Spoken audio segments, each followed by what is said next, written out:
we were talking about resumes here, although we were talking about supposed to talk about VPN, and the recording started. But the best approach would be go for the latest trends. What are the latest skills in demand? What are the newest skills in demand? So newest skills, maybe fewer people would be there, and or those skills CCN, everyone may have done CCNA and MCSA and MCSE, but AWS Cloud people are still doing. If you're ahead of others, you can get some interview opportunities faster than others. So go for latest courses, be very good in that, in those concepts, and that's the way to go ahead in line. Right? One of the ways. Okay guys, so here we have 3 servers here, and we have already configured some of it. So 2 servers, and we have 3 machines here. Yay. So server 01 and server 02. So server 02 we have configured to some level, and that is that we have configured 2 network cards, right? So one network card, can you remember that the purpose of having second network card? For VPN traffic. Exactly. And the first network card was for LAN traffic, exactly. So there's one network card here, of course, and there's one network card that looks like samosa here. And so 192.168.200.1 and then 200.2, and then so here we gave 10.00. Actually, did we give or did we not give? We were about to give, right? Yeah. And here we will give 09, and the DHCP we're gonna give here VPN DHCP range. So we're gonna talk about all this when we are configuring it. I'm just making it the diagram that we need this. So, and it is 10.0. I think 100 to 200 or 20 to 30, I guess. So 10.0.0.30. Oh, that was O actually. 0.0. Okay, so we would need this DHCP VPN as well. Now, why did we give? Well, first of all, this is client 01, and we're pretending that this is home. We're connecting from home. Connecting from home. In a real environment, it would have 2 IPs, and now when we are doing it in our test lab, it's still gonna have 2 IPs, right? So first of all, we need to give it some IP in our test environment, so it could make a communication with our basic communication with our VPN server in our test environment. So we are pretending that the communication is there. When we compare it with the real world, I'll just make that quick real world scenario as well. So okay, and the real world, okay, there.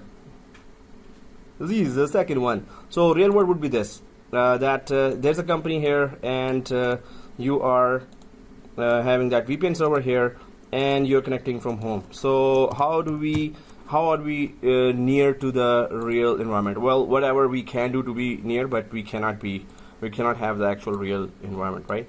So whatever we can do to be nearest. So here, client 01 from home. So in the real world, you would have a home DSL IP here, home DSL IP, and that DSL IP we are pretending the IP there in our product, test environment. So this is our test environment. This is our test environment, and here we have to give it some IP, but that IP has to be the same range as the VPN for our test environment. So don't be confused that why did we give the VPN IP of the production environment here. It is our test environment, environment. I was looking for some smaller word.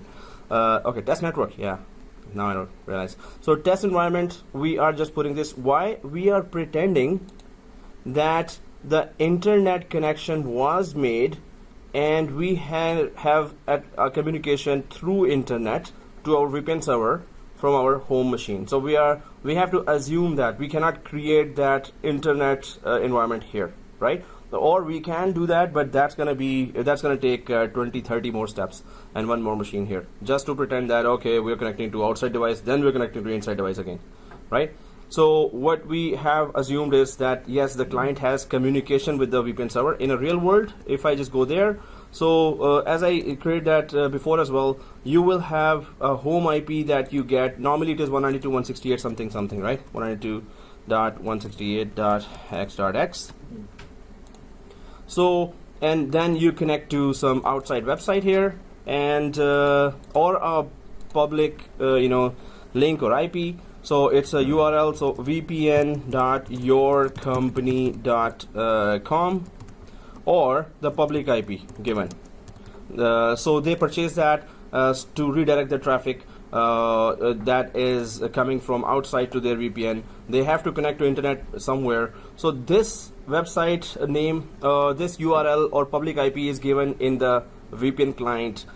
In the real world, it is given in the VPN client. So VPN client will know where to go on internet to ask where is my company VPN server, right? So wherever you are on the planet Earth, your web client or your VPN client will know that which URL here to click. And on that URL, when you purchase that URL, suppose you purchase it from GoDaddy, so you always of course create an A record for that, and A record just takes you to the public IP of router, public IP of company router, right? So the client connection hits the website, and the website knows that this is a VPN traffic because it's coming from VPN client, so it just redirects it to the public IP of company router, which goes directly to the company router. Company router has a mapping for the VPN traffic to this specific server here. So the company router in turn just forwards, oh, it's a VPN traffic, it's not port 25 traffic, it's VPN, so I'm just gonna put it there, port 443, port 80, whatever connection protocols you have used there. So it's going to redirect it to the proper server here. VPN will be sitting inside DMZ waiting for that connection, and hence the VPN then starts the authentication process. Hey, are you who you say you are, and the whole thing. So this is real world environment, right? Yeah. We get that, right? The last time we discussed that. So here in our test environment, we are assuming we have a URL, we are assuming we have a public IP there, and we can make that basic connection to the VPN. But still, how can we then test the VPN successful connection from server to client? Yeah. Yeah, sure. As since we have a URL, which is similar to a website. Which is similar to a website and a public IP, yeah. Okay. Then should that information, the IP address and the URL link address, is in a public DNS server? Is in A public DNS server. So it is the DNS of that URL, but it is not. So suppose you bought it from GoDaddy. So GoDaddy has their own DNS servers where they would have hosted that. So yes, we can safely say it is somebody's DNS server. That website is hosted, and the A record has been created on some public DNS server that is available to public, right? So definitely we can say Similar to a website. it's always a DNS server. Whenever you have an A record, it's always a DNS server in the background, right? Yeah. So hosting a machine and a DNS server. So it would be GoDaddy's if you bought it from there, or any registrar. You can buy it from AWS as well. You can buy it from hundreds of other registrars, website registrars as well, right?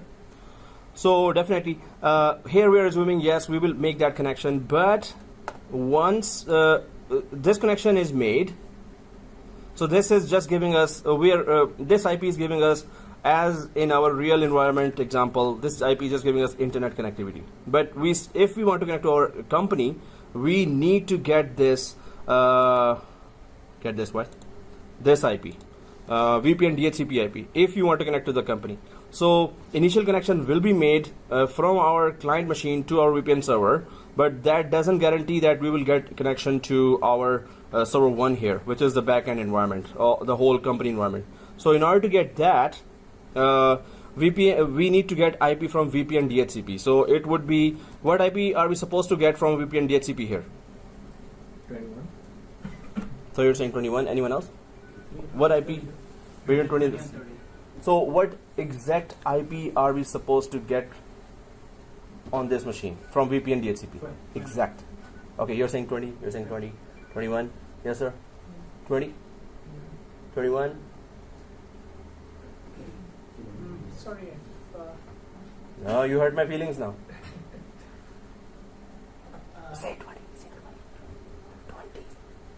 like for what?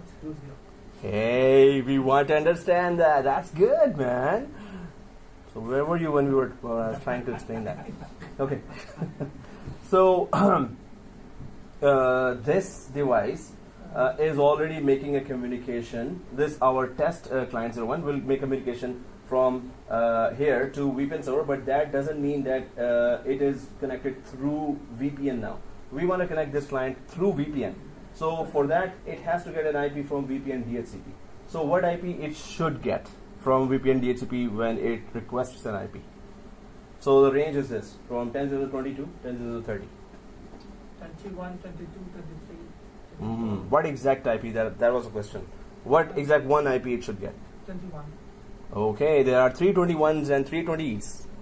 All right, it's a tie.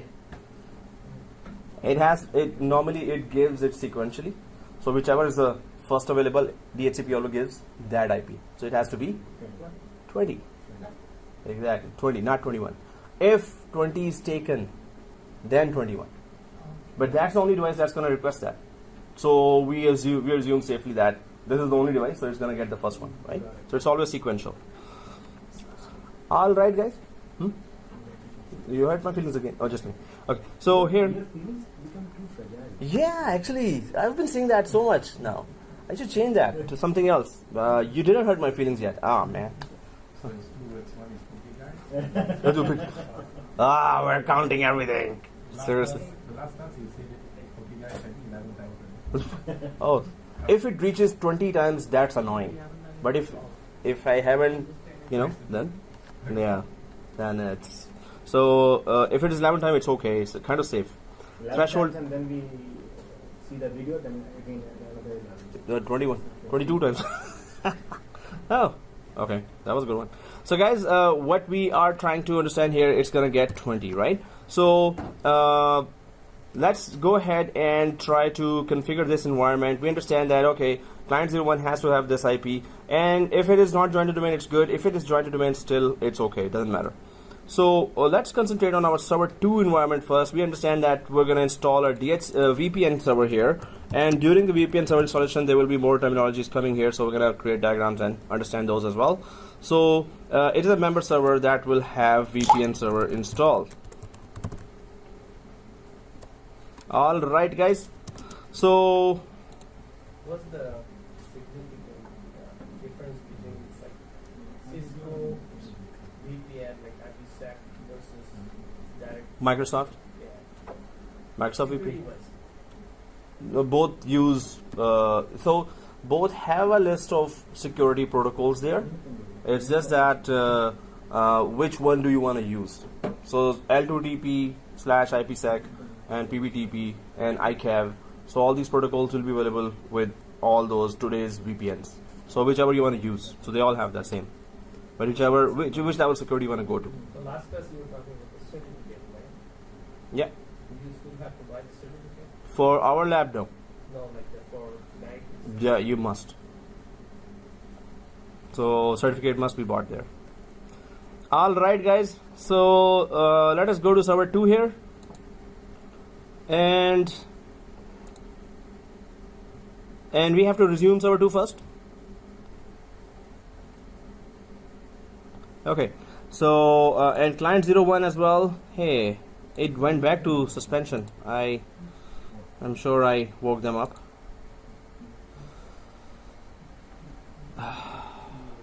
What? Okay, maybe I have 2 connections here or 1 connection. So let's go inside the VPN server now and configure it.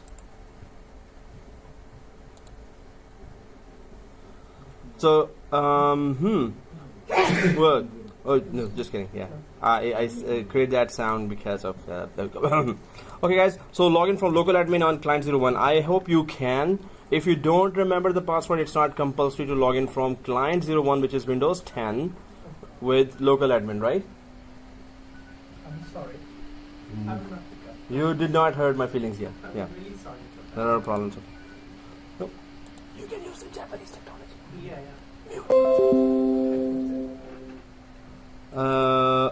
But if it's important, of course, go ahead, man. No, it's okay. Oh, okay. So here, now that is really what is happening here. So my server 2 is a no-go area now. So all of a sudden, so that's not good. Okay, so server 1, I'm there, and it is connected to not internet, so that's good. So guys, are we all seeing this computers on server 1? So go to computer server 1 and just confirm that you in the computers container are seeing server 2 here. So on client 01, you have to log in from local admin. Server 01, make sure that in the computers container in Active Directory users and computers, you see server 2 as well.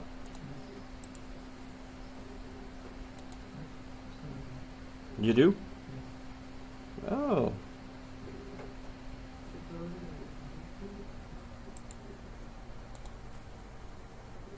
Alright, so there is a problem here, and I'm trying to get my second server, but I'm not getting this. Oh, come on, man. Level 0. I'm using SSD, and SSD is okay now. Memory is okay. CPU is okay. So server 2 is oh, maybe what? Yeah, we'll do that. Just the tab. Okay. No. Close. Close. I'm convinced. Trying to convince you. Hey, I closed you. Yes, you. Okay, I'll just shut down very fast, and then I'll just close this thing and start it again. Yeah, it's grayed out. My server 2 is grayed out, so it's not letting me do anything. It happens when it's been on for 2 or 3 days directly, and I did not shut down the whole machine. So I'll just close this. Oh, server 2 is busy. That's why. Got it. The culprit has been. Okay, so I'll just end task VMware workstation, and now it should be okay. So here, so if that happens to you, just end task that if it's not letting you do normal tasks. And now, oh, server 2 was already on actually in another dimension. Oh. So okay guys, server 2 is back, and so we should be, let's go to server 2 now. And while I'm starting server 1 here, server 2, did we give so we renamed those network cards there, right? So if you go ahead and log into server 2 first of all, and make sure that you're logged in from NetAdmin, the highest privilege. So if you're logged in from NetAdmin, then go to server manager and then go to LAN or any network card here, right? So if you see any network card here, so they should look like this. Did we rename both cards that day? Yeah. Yes? No? Maybe? Yes. Okay. So let's go to the VPN network card here, this one, and double click that and go to properties and go to v4 192.168. Oh, For VPN, the last 10. yeah, I was just testing. Yeah, everyone. Okay, so yeah, exact. Oh, you did the client as well? Hey, that's too fast, man. Oh, okay, so that's good. And this was supposed to be VPN server is supposed to be 10, right? 10. So 10 and press tab 255000. Okay, and that's it. So this is all information we need in VPN server. Do we need DNS and gateway, no. gateway? No. So the other network card is taking care of that on the same machine. So for the server 2, second network card, we're giving a separate idea. Sir, my question is a previous question. I was thinking, but I'm not to take a chance of it. Mm-hmm. Why is the client is taking IP from the DHCP server, which is VPN DHCP server? Why, if it is a 20, why is taking a 20? Why is not Why is not what? yeah, this one is. That's right. So the client has to get an IP from. So first of all, the client makes a request through the VPN client. It makes a request over the internet to the VPN server. So VPN server has to reply by authenticating it, and then if authentication is done, then it will have to give an IP from its side. That IP is going to help this machine connect to company computers there. If VPN server does not give an IP from here, this machine cannot connect to company computers. So this IP has been given from a company DHCP. This IP has been given from local home DHCP here, right? DSL's DHCP here. So this home DSL DHCP cannot connect you to the company network. Company network has to give you a company IP Company IP, okay. to the let the client. machine connect. So that's why I'm saying that if we are connected successfully with the VPN server, when we will do IP config all, we should have two IPs: one local IP, one IP from a VPN server, that server. So we're gonna have that. Oh, Okay. So that's gonna prove we have successfully configured VPN server and we are connecting successfully to a VPN server if we got an IP. It's going to be a virtual guy. It's gonna be a VPN server IP, and it's the only purpose is to connect through VPN to the company network. It will not appear on the properties of Properties, no. Just IP config / all. As an information it will appear. So whatever IP we are giving the VPN, the HCP, so they are the client machine. It's supposed to be take the same IP yes, from the company. exactly. Otherwise, it cannot connect to the company network. If company's DHCP IP we don't get, we can't connect. Okay. That's a very good question. Alright, guys. And that asks for you to bring pakoras, right? No, just kidding. Okay. Simple product. How is it meeting with that? The translation is pakoras are not available in the evening. In the It's a free translation provided by a teacher. Thank you very much. Yeah, No, just kidding. Yeah. And those pakoras are kind of, they test my teeth. We can warm it up. No, to be honest with you, no, I'm telling you very honestly. No, he brought before. It's not in morning class. tasty It's not at the all. same. No. It's Yeah. not at all, you're right. Yes, you're right about that. Even So- 1 hour. if you think. Yes, you're right. If it is delayed, it's not the same taste. So, okay, guys, I'll press OK. This is the only IP I'm giving here. So, press OK. And close. So, we have given this IP here. Let's just go to client 1 and according to the diagram, give it an IP as well. And if it already has a IP from DHCP, let's give it a static 10.0.0.9 IP there. And 255.0.0.0. That's it, right? So I'm just going to log in from the client machine. This is for our test environment in a production, in a real world. License will expire soon, really, in 29 days. So without gateway. Here we can just work it without gateway in our test environment. So I'm on the client machine and right click here and open a network and sharing center. And go to Ethernet 0. That's the only network card we have. And properties here. IPv4 of the client machine. We don't need this 192 IP. We're just gonna obtain an IP automatically. First do that to remove the IP, then we go again back to static IP and 10.0.0.9. Press tab. That's it. So now a VPN server and client are on totally different IP range, and the other 192.168 is the company IP range there, right? So let's press OK here and OK, close. Just make sure while you're here that you see Windows Firewall there on the client side. Make sure all the firewalls are closed. If you have 3 profiles there, this means you've logged into the domain account. I have 2 profiles because I logged in from the local account. So the domain profile of firewall will not be there. So I'm just gonna click close here. The IP has been given. Now I'm just gonna make sure one final time that client 01 is on the same VMnet. VMnet 15, yeah. And server 2 on VMnet 15.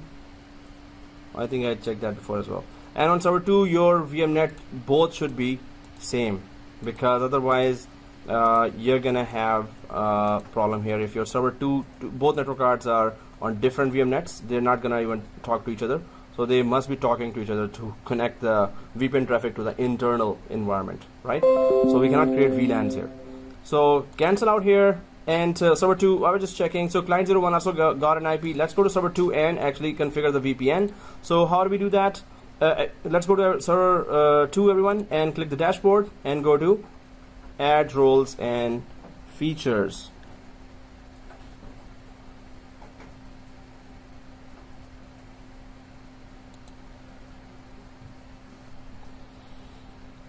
Add roles and features. Next. Role-based or feature-based installation. Next. So, hey, how do you know that? Yes, remote access. So, server 2, next. And then on server 2, we don't need Active Directory or DNS here. Do we see anything here with the name, this one? So, remote access. There is remote desktop services, there is remote access. But remote desktop services offers you the services of application virtualization, which are available actually in Citrix. So Citrix like services are available in remote desktop services, right? So it's application virtualization or virtual desktops you can offer from there. That's a very cool service, but Citrix is a leader in that. So we're just going for now for remote access, where it says here that VPN services will be included. So let's click that remote access here, click, and add features. If it pops up, just go ahead. Oh, it didn't pop up. So grade impossible. You logged in from NetAdmin? No. What else? Oh, did you go for manage and remove, or did you go for manage and remove? See the way I'm looking at you now. Okay, so it's dashboard, right? Add roles and features. So cancel out, and you logged in from NetAdmin. Yes. Confirm. Double confirm. If you go for CMD, okay, that's good. So, yeah, welcome to Windows. Yeah. So remote access and next, and nothing in features. So next, and then VPN web application proxy in a single management console. Remote access integrates direct access, VPN, and web application proxy. So we're going to talk about that next. So for now, of course, we're going to select the first one, which is direct access and VPN RAS. So once we select that, now you can see. Why not the same? Was the other two? Yeah, I was going to go there. Yeah. So, somebody is very impatient. So add features. So first of all, we select that, right? So second is routing. As we know that it's Windows machine can become a router and does support some of the routing protocol like RIP, rest in peace, right? And rest in peace version 2 as well. What? Oh, RIP, routing information protocol, right? So that's, and BGP. Don't make any extra one here. So border gateway protocol. Yeah. Hey, somebody is Cisco. Border gateway protocol, and we have Cisco experts here to have a lecture on border gateway protocol. Yeah. Okay. So RIP, multicast capable routers, multicast one-to-many communication, where you can have suppose you have 10. For WDS, we also use multicast there, where if you are using the 500 images you're deploying, it's going to use the bandwidth of one image. We did that in 70/740 anyway. IGMP proxy. So these are all the network protocols: NAT routers, LAN routers running BGP, RIP. Some of the protocols are there. If Microsoft says that, okay, if your company cannot afford to buy or don't have the technical person to buy a complicated router and then configure everything, so you can go for Windows based router as well. Here you can define routing, so we're going to be doing that small lab there as well after VPN. Actually, after VPN we have another lab, then we're going to come back to this, but it's going to be installed. We're not going to move that away, so we can do the routing as well. So routing, 2 network cards, as I said, that if you have 2 network cards, one on 10 range, one on 192 range, you can then give those commands there that map this network to this network, bridge this network to this network, and it's going to just go to that network. So we're going to have some examples for routing here, and you're going to understand. If you've given the Cisco, this is the Cisco section. There may be other Cisco sections as well. Okay. So Cisco guys, we're going to be asking when we are giving commands that what are those alternative commands in Cisco for the same thing, right? So prepare CCNP and CCNA. Okay, so web application proxy, what is that? So it will be used in federation services. See, that's it. Okay, next. Just kidding. Okay, so federation services, Active Directory Federation Services, or ADFS, this one, right? So what happens is that you can connect your company's web applications to other companies, and if you want to do that, you have to have ADFS installed for that. So suppose there are 2 companies like this, one company here, one company here. So web application proxy is required as a separate server or on the same server. One is ADFS server, second is web application proxy server. So ADFS server's main purpose is proxy. Okay, ADFS server's main purpose is that the clients inside can connect to any web application of another company or web application of any cloud service. So either AWS or Azure. So any web application, but the way the clients will access that web application service or any web, like intranet, you want to connect to the intranet or web application on the intranet of another company. So how can you securely connect? So the user do not have to give a username password there. It will be done with a ticket and a token. And there is a new security, secure way of connecting outside clients to your company sources, and that is called claims.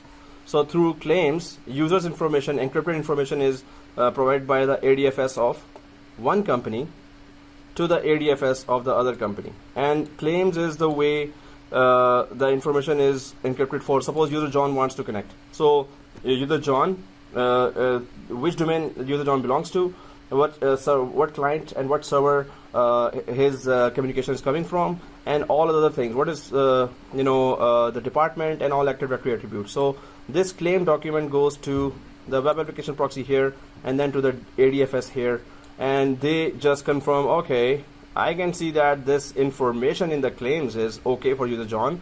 So we have confirmed it with the Active Directory of the source as well. So let user John connect without even giving username password to our resources, while user John is an outside user, right?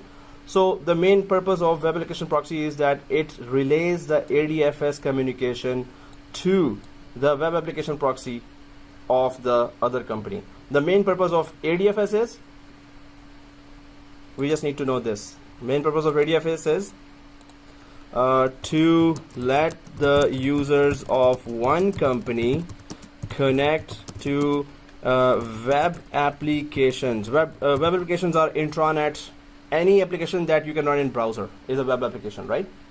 Any application. So in a browser. So any web developers make that, and that's a permanent field there, right? So to let the users of one company connect to web applications of the other company. There is another feature we learned in previous course, which is how to connect from one company to another. There was another thing we did actually. There's a lab we did. in 70-740.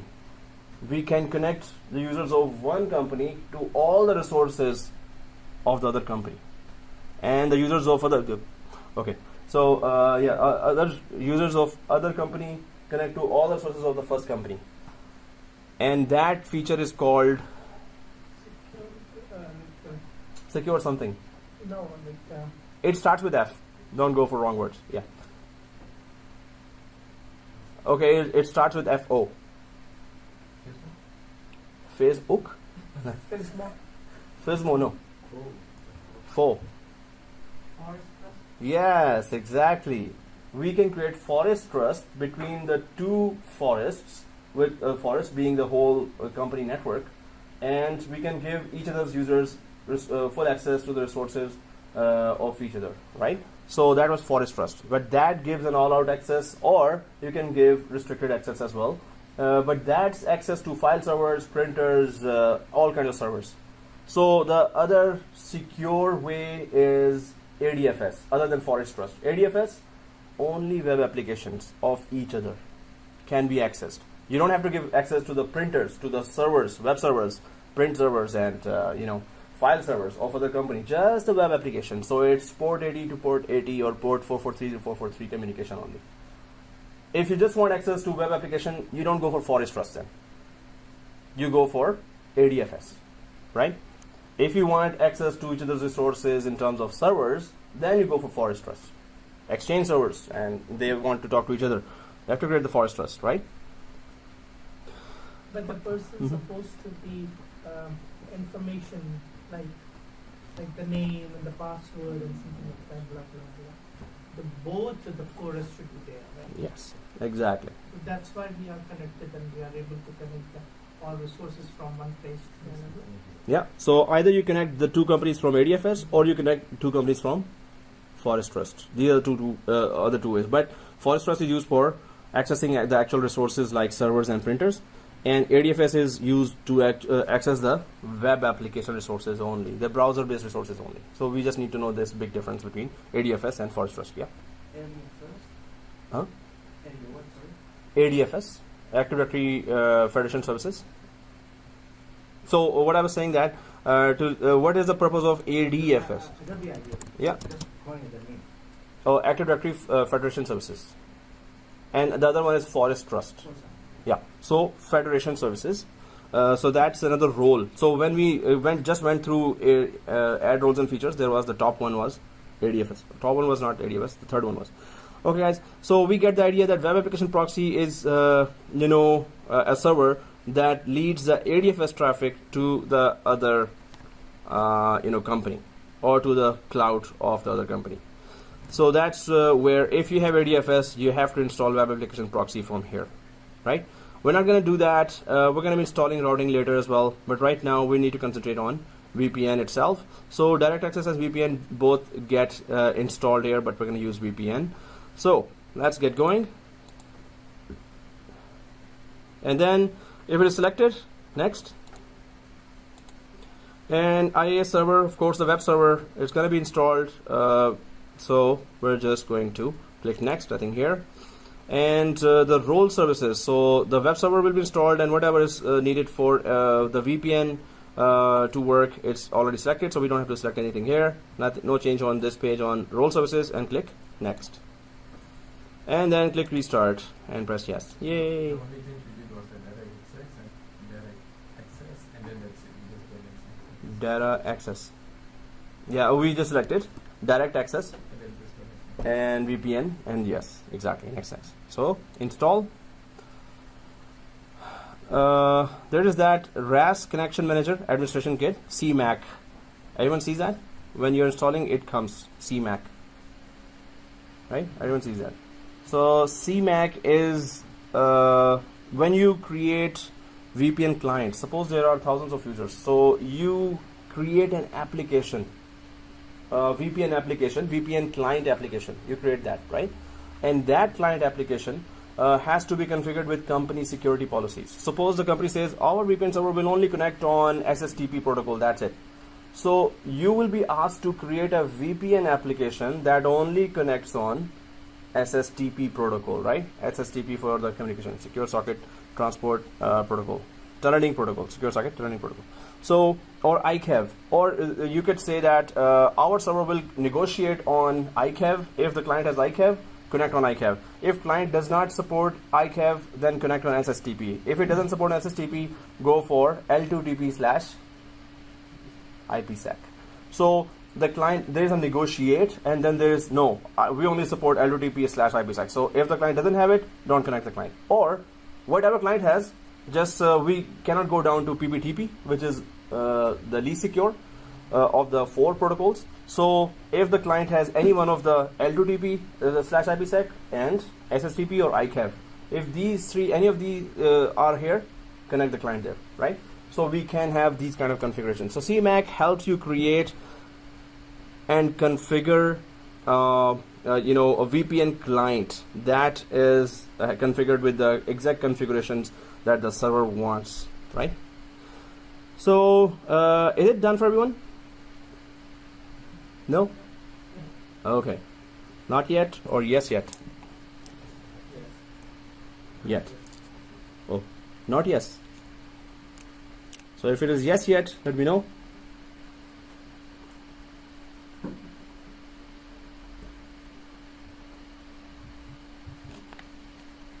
All right. Oh, it's +6 right now.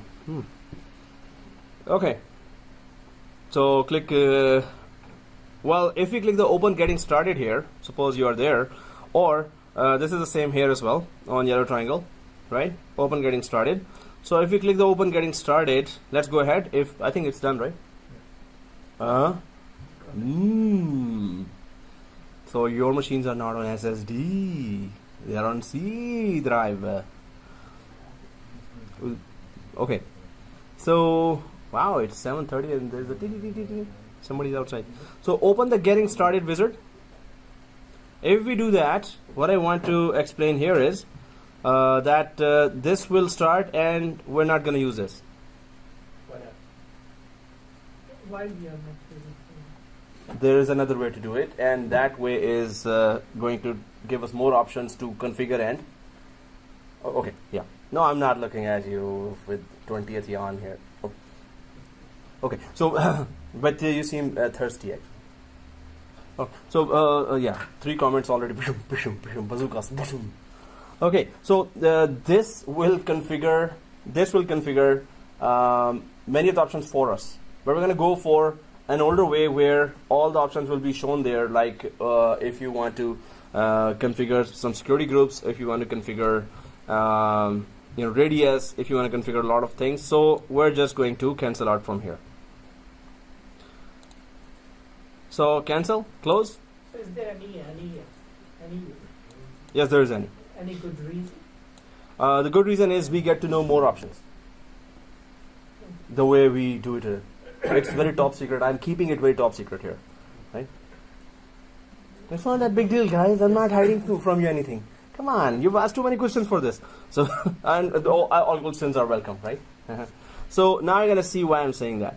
So close that, but do try this as well, and go ahead and then compare it with the one that I'm showing you. So if it is done, click Tools and go straight down to, there are there is a remote access management here, and then there is another one, routing and remote access management and routing and remote access. Do we all see that? So go for routing and remote access. We're going to configure VPN the old way so we could know all the features, but then go ahead after that, configure the same that where I said don't go this way. So go ahead and do that way as well, just to check yourself, right? So routing and remote access, click that. And this is how you configure in 2008 as well, to 2012 as well. In 2012, they added that new interface where it just configures everything for us, right? So here you have to configure yourself everything. More options are here. So are we there on routing and remote access? Right click, configure, and welcome. And okay. So yeah. Right click server 2 and configure and enable routing and remote access. You see that? Go ahead, click that. Welcome to the routing and remote access servers. Okay, next.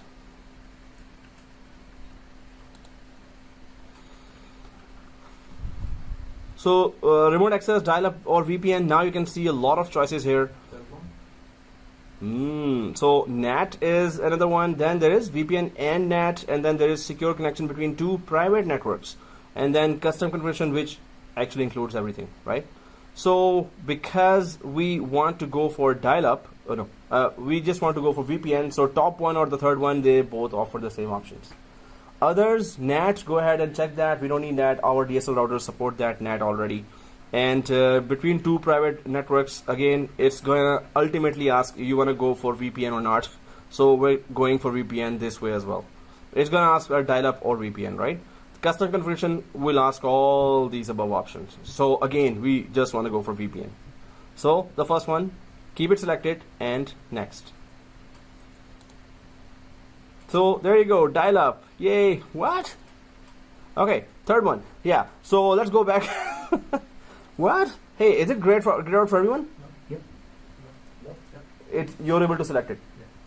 Because it's not supposed to be grayed out. I'll cancel out from here, refresh it a little, and shake this table. And now I think it's gonna work. So configure and enable routing. Next. Yes. Oh, seriously, Windows, you're playing tricks on us. That's not fair. Okay, so we go for dial-up. No, just kidding. VPN. Yeah. You know that sound. When it was configured, connected, I was like, yes, now I'm connected to internet. And let's waste 7 hours and a big bill coming my way. Okay, so VPN, let's click that and click next. And now we know which network card to configure. Exactly, but what does that mean? This option, enable security on the selected interface by setting up static packet filters. Static packet filters allow only VPN traffic. That's the 3 words you need to know here. Only VPN traffic to gain access to this server through the selected interface. So this particular interface will reject all the traffic for DNS, DHCP, or any other. Yeah. Okay. Except the VPN. Except the VPN. VPN is on. Yes, sir.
All right, guys.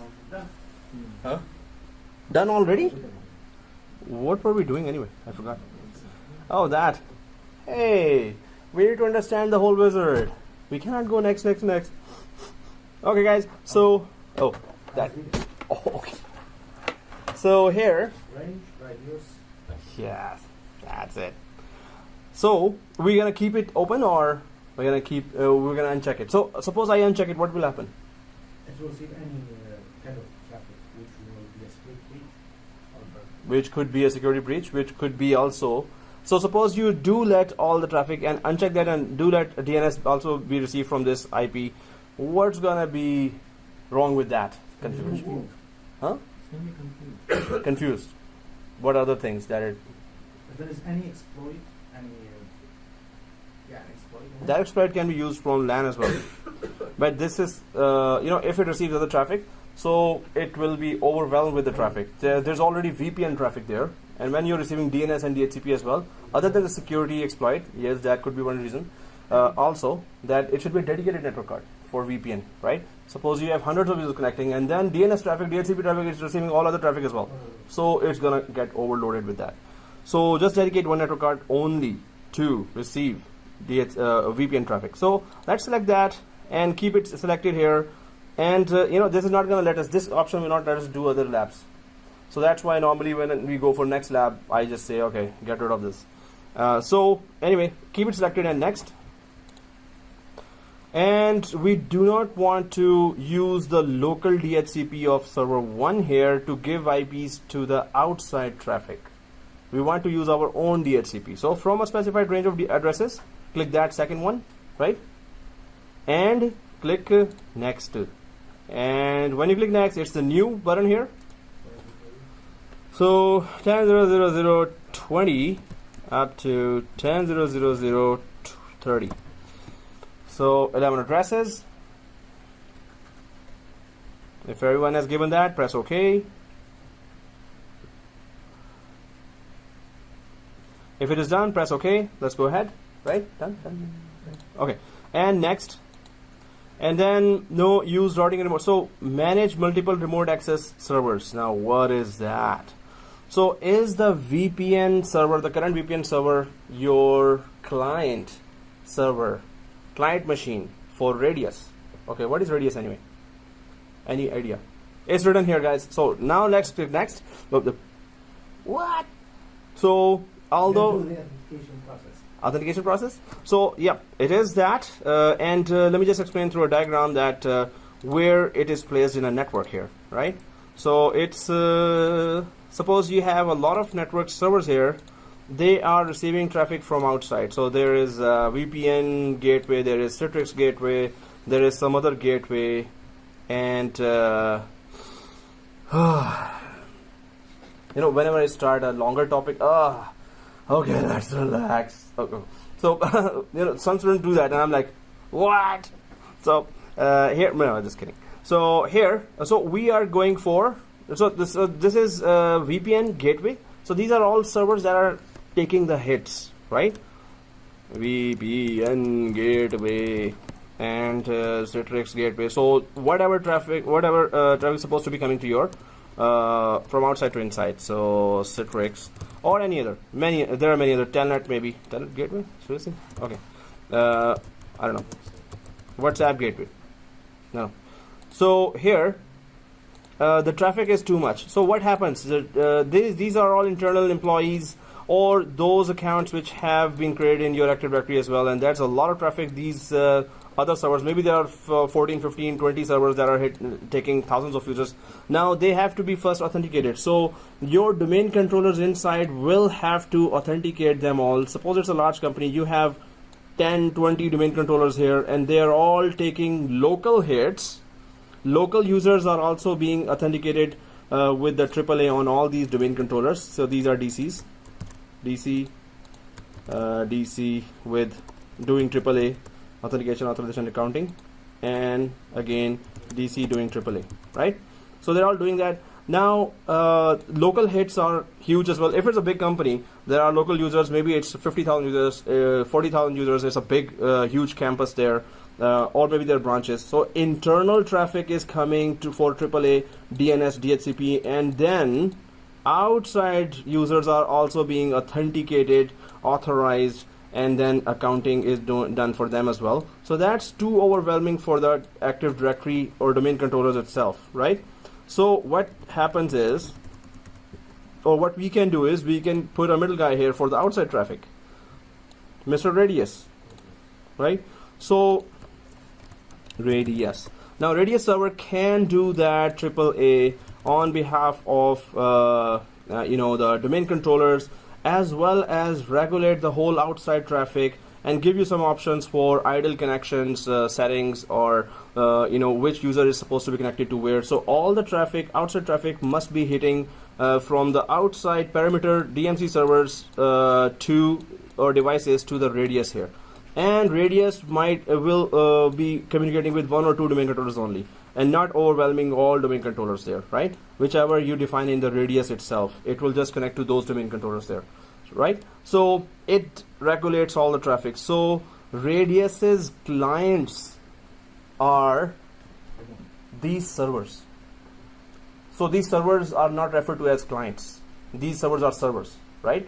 But Radius's clients, these servers are getting services from Radius, so these servers are clients of Radius.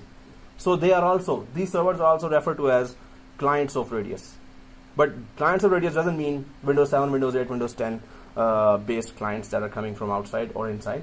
So these servers are the clients of Radius. So this window where we are now, it is saying, is this VPN server a client of Radius, right? We don't have a Radius there, so its traffic is not redirected to any Radius in our environment. It's gonna be redirected to an Active Directory there. So this is not a client of any Radius for now in our environment. Do we understand that, right? Yeah. So if we monitor the network and found out that all those servers are overloaded, we're gonna create a Exactly. What's the limit For Radius? No, for No. those that are loading overloaded those servers. Oh, so In order to create Radius server. yeah. So this limit, I'm going to show you where. There's a ports section there, and that shows the limit. So each protocol can take 128 connections by default. 128 users can simultaneously connect to SSTP, 128 to IKEV, 128 to PPTP, 128 to L2TP/IPsec. So I'm going to show you that place. You can increase. So you have one network card, better stick to this one. If you can have NIC teaming there, right? So one network card, second network card, third network card, and then receive all that traffic on that VPN server. So 128 by default per protocol. So I'm going to show you that once our wizard is done. Yeah. Yeah. So guys, that's the only break time we have. So 10 to okay. 1 hour? Hey. No, sorry. Oh, today somebody else is bringing. Oh, no, just kidding. Popeyes. Aquí didn't say 59, 59 okay. 59 minutes and 59 Okay. So I'm just gonna pause that. This is on streaming, and Radius. We get the idea that okay, it's the middle guy that's gonna take that AAA as well as all the other traffic to regulate all the outside traffic. That is not supposed to all hit directly to our internal domain controllers. It should hit the Radius, and Radius should do that on behalf of domain controllers, plus also regulating all the traffic from these servers throughout internal environment, and log it as well. So we get the idea that our VPN server that we're right now installing is not a client of any Radius right now, right? So this means that if we go back to our environment here, keep it like that, exactly. Huh? Keep it like that, yeah. I didn't get that for the first time. Oh, yeah. So definitely no, we don't have Radius, so we're gonna keep it like that. Oh, did I say the third time now? Next. Oh, that's it. Okay, so finito, and you're gonna get 2 warnings or 2 messages there. One is DHCP relay, yeah. Yeah. Okay, next and finito, right? So when we click finito, so how many messages do you see? Yes. One only, and what is that? Yes. This one, right? So to support the relaying of DHCP messages from remote access clients, you must configure the properties of the DHCP relay agent with the IP address of your DHCP server. So relay agent should know the IP of the DHCP server. So all the IPs provided by the DHCP server should be relayed to the relay agent to all the clients in that area. Again, so what is DHCP relay agent? It's yes for the remote clients. So it will, so if I go back to the drawing here, so relay agent would be relaying all the IPs on behalf of the DHCP. So if you see the drawing like this, so suppose there are two branches here and one branch does not have a local DHCP there, so you will just deploy this RAS service with a relay agent installed instead of an actual DHCP installed there. Although that's not a very big deal, but you don't want any traffic to be traveling, well, it will still make the traffic travel over the network. So if DHCP server is here and the other branch does not have, or you did not prefer to install a DHCP server itself there, so you're going to install that VPN server which is already installed as a VPN, right? So suppose the users are remotely connecting to this branch, you can install apart from the VPN, you can also, because this DHCP relay service comes with the installation of VPN server. So VPN server plus DHCP relay, right? So whichever clients are here can actually get the IPs from the DHCP from another branch. When the client starts in the morning, the relay agent just sends that request to the over the WAN to the DHCP. So it would be where you have 10, 20, 30 clients only. You don't want to give static IP, and you have very good WAN connection there. So you can just put a DHCP relay and everything is automated then. Traffic is very less, and it's like you are on LAN, right? It is also used for, because it's part of the VPN server. So suppose you have thousands of VPN clients connecting, right? So VPN server can relay. So the other way is this. So you have a local DHCP as well. We decided that we will have VPN DHCP, but suppose you are going for local DHCP. So in that case, your VPN server here, now this is the second scenario, VPN server here, so all the clients traffic coming from outside, all the clients traffic coming from outside will hit the VPN server, right? Will hit the VPN server. When it is hitting the VPN server here, VPN will ask the local DHCP, hey, I need to give the IPs to these clients who are connecting.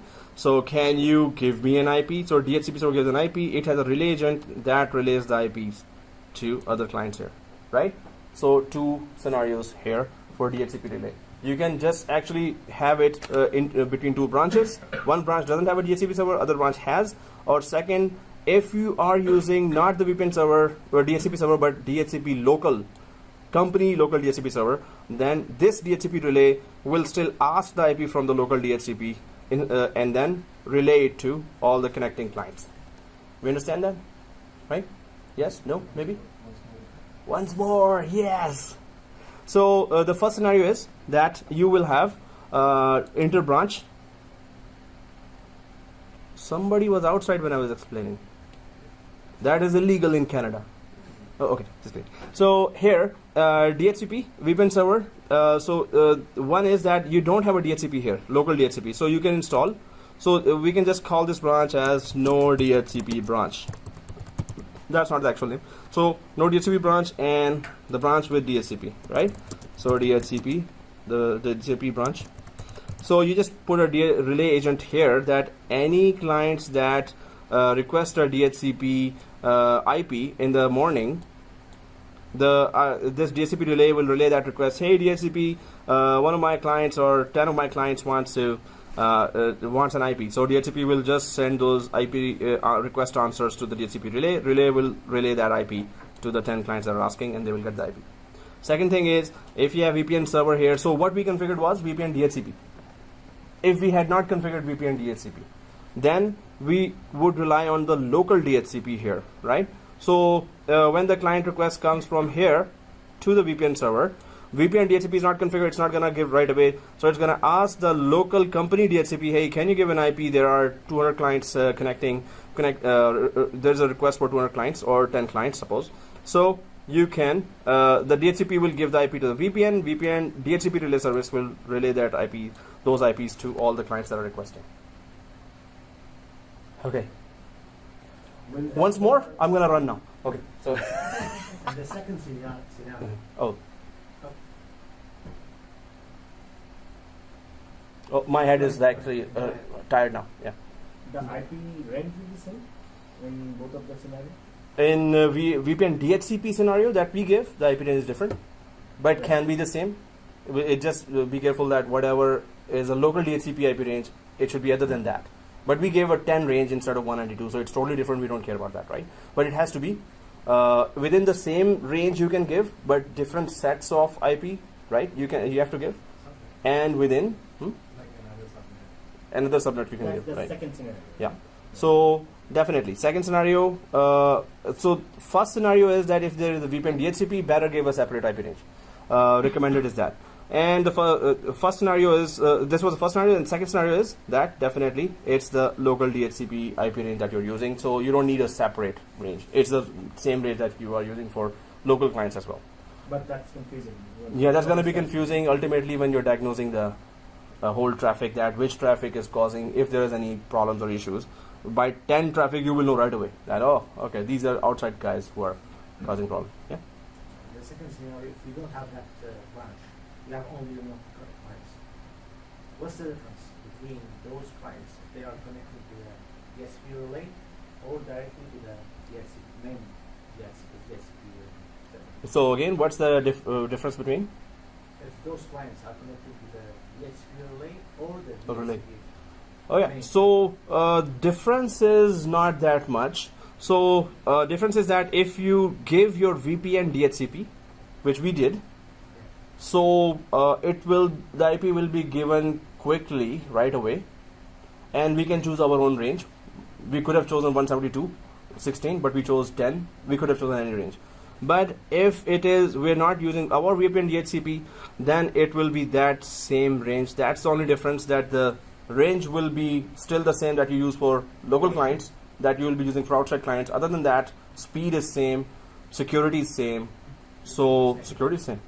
So it's just IP being requested from another DHCP instead of giving it itself, the VPN. So it's the same process, same milliseconds, it will get the IP. So it's No difference, other than that, if it's separate range, you can identify in logs. Other than that, there's no difference. and no security issues. No security issues. So because VPN is on the same network where the DHCP is living, right? So it's just connecting to its local DHCP and grabbing the IPs. So it's very normal. Many of the servers do that.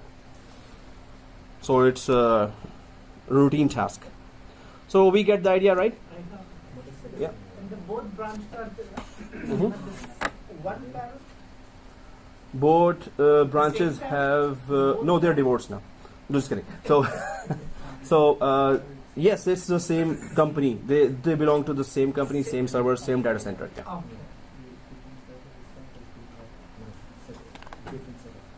All right, guys. So all right, guys. See, it's not okay, guys. Okay. So here we get the idea that okay, that's DHCP relay, and we don't have to configure that because we have our own DHCP. Yay. So press OK here, and you should be seeing TikTok. Exactly. TikTok. Tick. So is it green for everyone? Yes. All right. So let's expand that. So now this is the way we used to configure VPN in 2008 server, in 2012 server, and I go this way because okay, first of all, I'm used to it. Second thing, it gives you more options than the other one. So other one, you click and that's it. Ultimate, it just says one thing after that. After some processing, done. So it doesn't show all this, right? So if we go expand that, network interfaces, there are some, its own interface that's created, loopback and VPN for its own functioning, but the main are LAN and internal. Main one are actually are LAN and VPN. Loopback and internal are what it created for its own management. VPN LAN, yes, that's what we know. Can we right click it? Can we do some functions here? Nothing much, right? So, but the main area here to understand is ports. And you can see that SSTP, and it goes way down, and you can see on the status inactive, right? So on this SSTP port, nobody has connected to the port number 99. Nobody is connected to 98, 97, 96, 95. So if I keep going down here, it goes to PBTP starts. If I keep going down here, ICAV starts. If I keep going down there, that's it. GRE WAN mini port starts. And if I keep going down here, that's it. So, but we can see them all in one area as well. But you can see a lot of numbers showing here. That's what I showed before or explained before as well. So if we go to the ports and right click and then go to properties here. Let's go there. And why the number are not in the sequence? Why is it haphazard? Because we didn't put the number wise. We can put the name wise, and then they will be in the sequence. Okay. Okay. But now normally they are according to alphabets. I think it's alphabetical.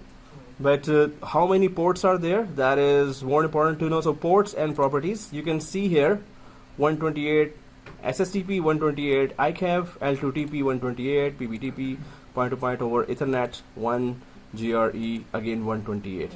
Right? That's routing. So when you double click that, oh, somebody's already there. Somebodies are already there. So double click SSTP. Yeah, you're saying? And if someone is connected to the any port, the number should Be less than. Oh, So okay. it should be 128 users for SSTP. It can take 128 users for ICAV, L2TP, PBTP. It can take this many users simultaneously. The 3 person are using the SSTP. Mhm. Then what will be the number? So It will just show here active. That's it. Okay. Numbers are all showing separately 128. Each Okay. line is showing one connection. So this is one user connected, if it was connected. Yeah. So under the property, like 1 page, it will be reduced to 125. We can reduce it, we can increase it. I mean, if anybody is active. that No, will- it will just show active here. It's not going to be reduced. When we check on the properties of the power, It's just saying total. it just goes to. Yeah. Even if We can increase it. No, it connection. It doesn't show the status. It's just showing this much we are supporting. We can increase it or decrease it. Yes, sir. You see 128, but how come I see 2 or 4? For what? So if I go to ports here Yeah, and go to properties, the number. you just see 2 here for everyone. Oh, did you increase this like this? Yeah. Yeah. Now I see 1 here. See? Now I see 1. No, just kidding. No, it's just 2 for everyone. You also did. Oh, it's just the backbench, right? Yeah. They are known to be notorious, right? In other classes. No, here they are the best ones. Twice. What? And also in the list, Never heard you that. have only few in the actual. Why? Bro, just 2. Guys, anyone else? 2 only? And if you look here, only those. What? SSTP, PBDB, just 2 connections. Man, you guys should be generous. Come on. Oh, so if you configure anyone or double click anyone, are you able to increase that? Back to the first. Maximum ports. If you click all and put 128 instead of 2, does it take that change? Yeah. Okay. You must restart the server to increase the number of ports available to SSTP. Yeah, press start. Yes. And no, that's. No, it shows 128, but it should automatically be there. So press OK, and when you press OK, yeah, you have to restart server. So right click here, server 2, and all tasks and restart. So it was 2, but if you change it to 128 for each, although it should not be 2, I would, in a production hour, I would restart the server, or I would uninstall VPN and reinstall it again, because it's not normal to see that only 2 ports are there. But if you do increase yourself and restart the services, oh, I didn't do it for moment. So here, yeah, and double click, yeah, configure that. Go for 128 and OK. And yes. And yeah, this one. And OK. Right click here, server 2. Tasks. Now after that, does it take that permanent change then? So if you go to tools and routing and remote access, so it's going to stop here, it's going to close this. So just check that if it takes 128 permanently now. If it doesn't, stick to 2 for now, because we just need 1 connection to check if VPN is working. and I would uninstall and reinstall. But if it takes 128 permanently, then we can just go for other protocols, double click, instead of 2 put 128. But automatically, this is first time I'm seeing that it's just 2. What did you not do? Huh? Windows? Oh, Windows. Welcome to Windows. Yeah, blame it on Microsoft and let's go ahead. So 128 should be that, but do confirm if you see 128 there. Oh, it's still 2. Even after. Oh, still 2. The one that we changed to 128, it is back to 2. Oh, that is 128. So if we make a change, it's gonna take that change. That's what we can confirm.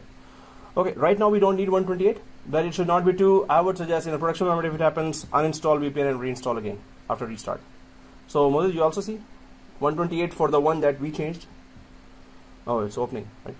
Yeah. Okay. So it should be 128 because it's for you 128, so it should be 128 for you as well, I guess. So we don't need 128 now, but at least it's showing 222. So any one connection will take. So that's still a good news. But that's still bad news as well, that it's taking 2. So uninstall, reinstall later when you're doing it at home, if you're doing it at home. So guys, we get the idea. Yes, it can take 128 connections. Second thing, if I go to SSTP or ICAV, anyone, if I double click that, now remote access connections inbound only, demand dial routing connections inbound and outbound. Can you tell me the difference? Remote access connections inbound, it will accept. So coming from outside to inside, demand dial routing connections inbound and outbound. Right, so it's on demand when you're dialing into your company, so you can dial out and dial in to the company as well. Demand dial routing connections outbound only. Phone number for this device, what is that? What phone number is it asking? For the dial-up server. If there are remote locations where still they have to use dial-up, right? If they don't even have satellite connections, they still are using in remote places dial-up connection. So you must have that bottom and that sound. So in that case, you have to give them this dial-up server number here, so they can dial into through the phone lines to that and connect to internet, right? So, but we don't have any dial-up server here, so we're just gonna cancel out from here. So SSTP, this is the same for, you can just go there and check that how many users it can support. You can reduce it to 90 and 91st connection it will not take, right? Or you can increase it to 200 and it will take all those 200. But I would do a NIC teaming before that. Anyone did NIC teaming before? Ever heard of NIC teaming before? Right? What is NIC teaming? Team of NICs? Parallel networks. It's like parallel dimensions. Zzz, you're there in another dimension. NIC teaming is ports Network cards. Using multiple network cards as one to achieve what? one. LCBO, right? More connections. LBFO, exactly. More connections, LBFO, right? So load balancing of network cards. So there's especially it's used for virtualization where you have 20, suppose there are 25 virtual machines in one hypervisor, Hyper-V. And each virtual machine is taking 200 users or 300 users, each virtual machine. So 300 by 25, anyone good in maths? 300 by 25? Yeah. 12. 1,000? 12 something, right? No, 7500. 7,500. Multiplying or dividing? Multiply. Okay. 1 divided by what? Multiply. 25 by 300. Multiply. Everyone divide it? Seriously? Okay. 7,000 people are connecting to that. So if there is one network card, multiply, guys. Yeah, exactly. So one network card will go down on day one. So on hypervisors, normally they have 4 network cards I've seen in majority of the orders that we do for servers. Anyone seen maximum number of network cards? Maybe 16 network cards? I don't think. 16 or 8 network cards. There could be 32 network cards as well. There could be 64 network cards as well if the server is big enough and you have extra, controllers that can take more network cards, right? So the main thing is if 7,000 users are connecting to 25 virtual machines through one physical server is hosting 25 virtual machines, right? And each virtual machine 200 users or 300 users. So you really need NIC teaming then. Otherwise, this huge bandwidth will take down that network card, or it will be very, very slow traffic for any user that is connecting through that. So you have to have 4 network cards teamed into one virtual network card, the boss network card. We're gonna do that. That's the next lab. Yay. Either IPAM or this one. All right, guys. So yeah. What's the point of changing the maximum ports? The point would be, you want to take more users. So you have more users, but you don't want to have another VPN server. So the boss will say, no, we don't have budget for this year. So can you increase those? Now we have 200 contractors coming, and you're supporting 128. So can you increase that? And I'll just let you buy 2 more network cards. So Nick teammate, give me some technology solution there, but I don't want to invest in another server, right? So in that case, you will increase here. Yes, sir, the same server can take more connections, but I need a second network card. So if one network card goes down, the second network card will take over, or load balancing. Load will be not on one single network card, right? So 2 or 3 or 4 network cards will balance the load. That's why I meant with parallel. Exactly, parallel dimension, right? Oh, the LBFO, right? Load balance and failover. So, but yeah, in interview, go for terminology, LBFO, but not LCBO, LBFO, right? So the interview will think that you're bribing the guy. Hey, LCBO, if I get a job, yeah, LCBO, yeah. Under the table, the big bottle. Okay, so anyway, here we understand that, okay, for any scenario, we can increase or decrease the numbers as well for this particular protocol. So you can configure the VPN client to only connect on ICAV, right? So, or you can configure the VPN client to negotiate on SSTP. So server is set on L2TP, suppose. The client is set on, suppose, L2TP. ICAV. So what happens is, if the protocols are different, they are all supported in server side, they are supported in client side as well. So negotiation starts. So the client tests that on SSTP, can I connect? The server says, well, I'm set to only connect here. So server says no, rejected. SSTP, you cannot connect. The client says, ICAV, I support. Do you support ICAV? Can I connect? Server says no.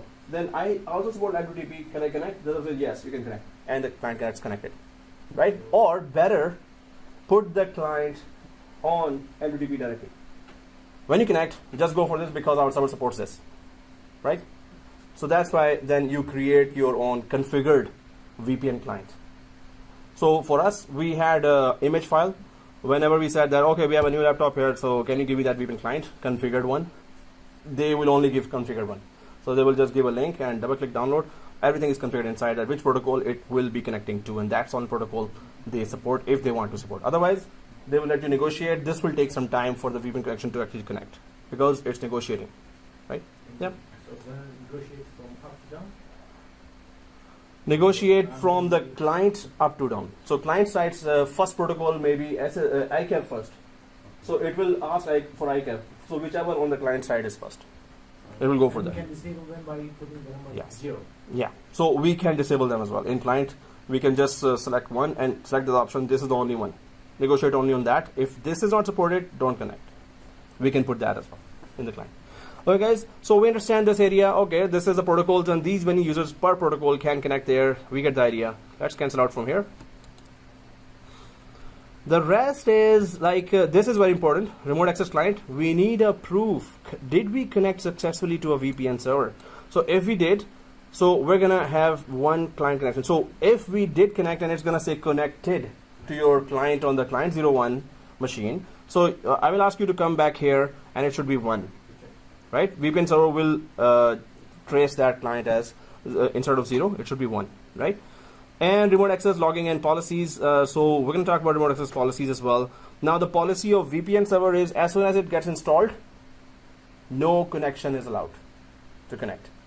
So we have to change that policy, or we're going to go with workaround for one user. We want to test that, and I'm going to show you where the workaround is to just check that if with one user the VPN is working or not. Then remote access logging and policy. So then we go for IPv4 again. Yes, IPv4. You can have static routes configured here. You can, general is just showing that 4 network adapters that we saw up there as well. But static routes and DHCP relay agent, these are 2 settings that if you want to configure, So static routes, we haven't enabled the routing where it was, rest in peace version 2 was there, right? So RIP version 2, right?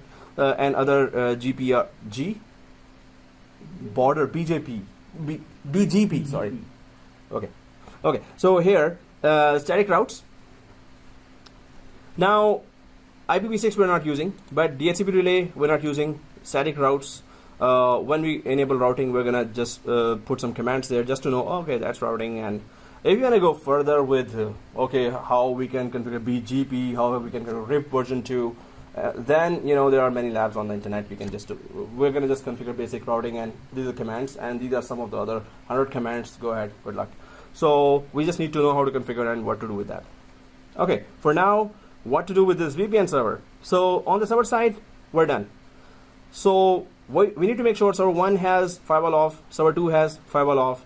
We did make sure that client 01 has firewall off. I did make sure that. So on server 2, before I go to the client now and make that VPN connection, I'm gonna double check on server 2 if the firewall is still off or did it decide to wake up.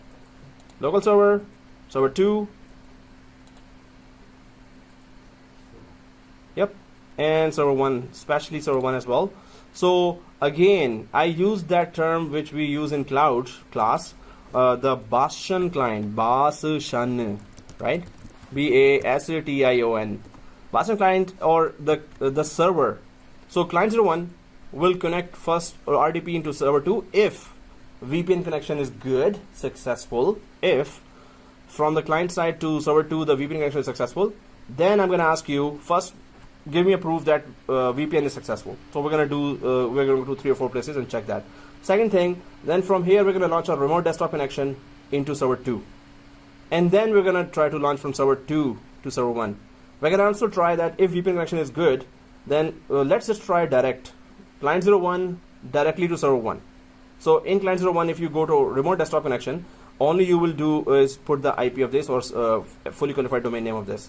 So if it does not connect, and most probably it will not, so you have to go to first this server where it will connect, and then from within this server you're going to create another remote desktop to connect to this server. And if you connect to this server from server 2, suppose there were 200 servers more, so from server 2 you can launch that connection. If you know the IP and you have the access to that, you can go to any company servers while you're actually sitting at home doing that, right? So I'm on server 1 now, local server.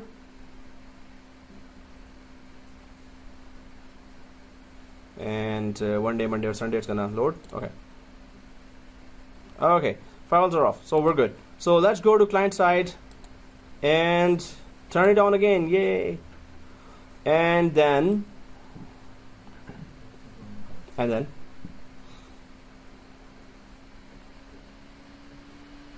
okay, so I'm logged in locally, and I think there was one guy going up this. No, oh, it was a mountain. That was another picture.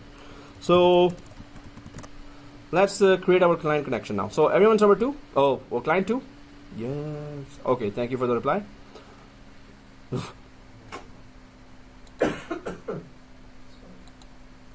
heard my... Oh, okay. Yeah, actually my feelings are hurt so much nowadays. Okay, so you didn't hurt my feelings. Okay, is that a good one? So right click here on the Open Network and Sharing Center on the client 01, Windows 10.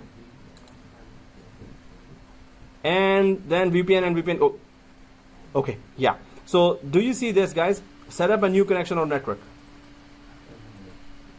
Oh, let's see. So set up a new connection to our network. So click that. Once you click that, you see this, right? So which one are we supposed to connect to? First one, right? No, I said Set up new. Third one? Third one. Third one?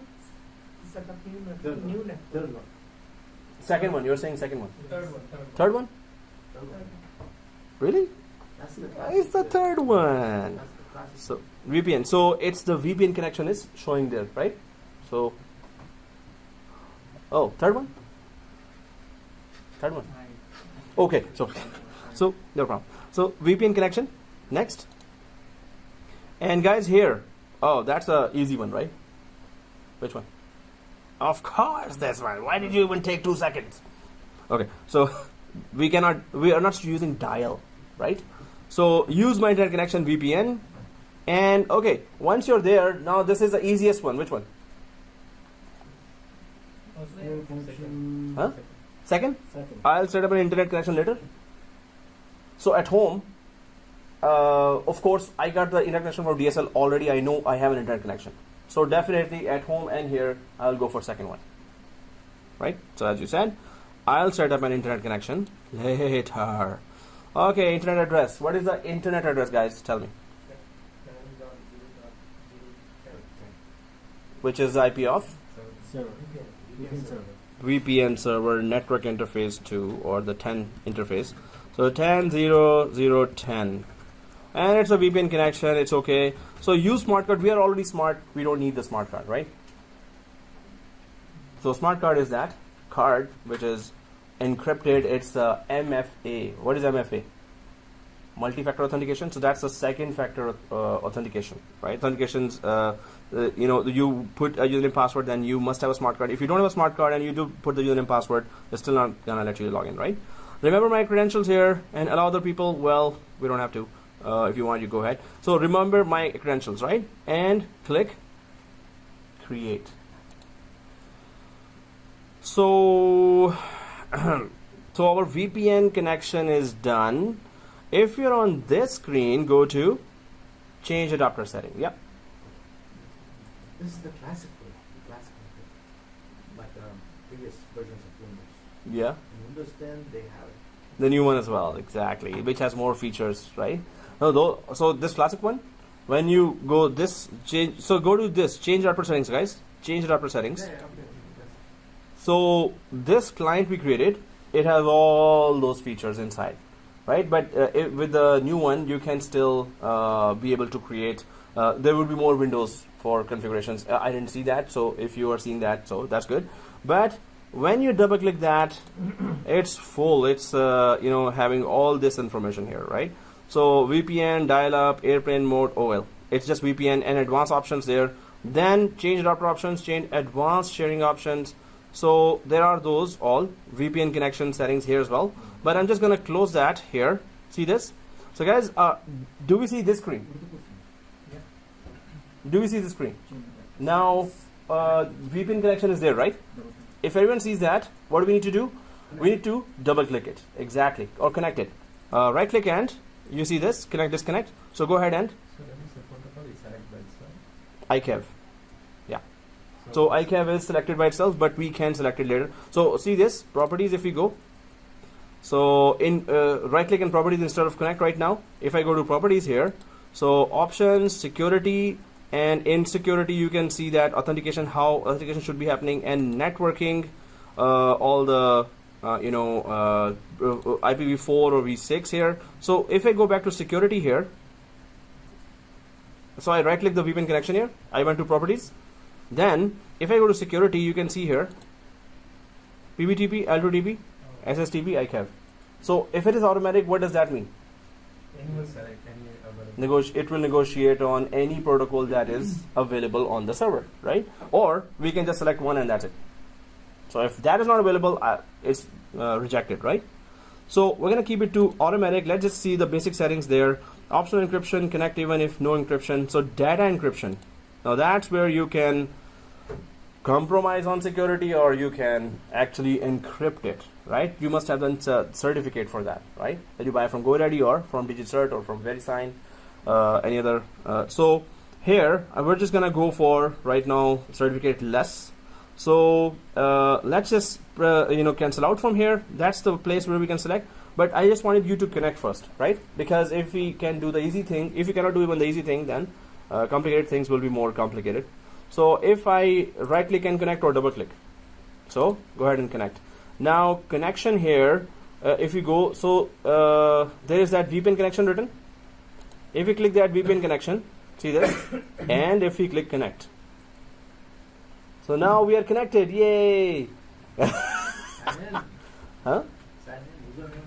Exactly. So if you click the VPN connection and click connect, it's gonna go for sign in. So go for your netadmin, Netplus domain / netadmin and your password. Right. This is your top account for Active Directory. So Netplus domain / netadmin. Is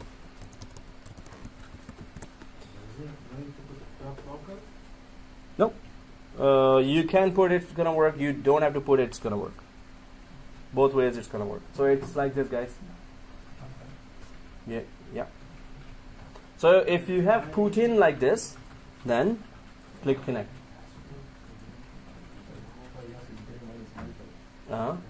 Gray and blue. But you're able to type, right? Oh, that's good. So now it's gonna be connected. Oh, okay. So just give me the error number, guys, everyone. The remote connection was denied because the username and password combination you provided is not. So you have to try that again. So the password has to be correct. So if you have placed this, go ahead and press OK. I'm just keeping it because some are still typing. Maybe you got that idea, so I'm just gonna go ahead at least. So press OK here, and there you go. The remote connection was denied because the username and password combination you provided is not recognized, or the selected authentication protocol is not permitted on the remote access server. So we're sure that our username password is okay. We're sure, right? Everyone getting this? Exactly this one? Or anyone getting different than this? Exactly this one, right? Okay. So first portion, connected? Connected? That's impossible, senor. That is impossible. So yeah, here, so we know the first portion is not true because our username password is okay. Then the second portion says, or the selected authentication protocol is not permitted. So your username password is okay. You're still not permitted because first rule of VPN, disconnect everyone and then allow whoever you want to allow. That's the first rule of firewall as well, right? You enable a firewall, as soon as you enable it, disconnects everyone. Now allow one port, second port, third port, fourth port, right? That's how we do. So here we need to just go to one place and do a workaround so this user, this user can connect. Then I'm going to take you later to the policies there that we can actually play with the policies. So here we need to make this user connect, and this is the netadmin user. So keep the screen open here, and let's go to server 1. So keep the screen open here, and let's go to server 1. And open Active Directory, users and computers. Tools, very Active Directory, users and computers.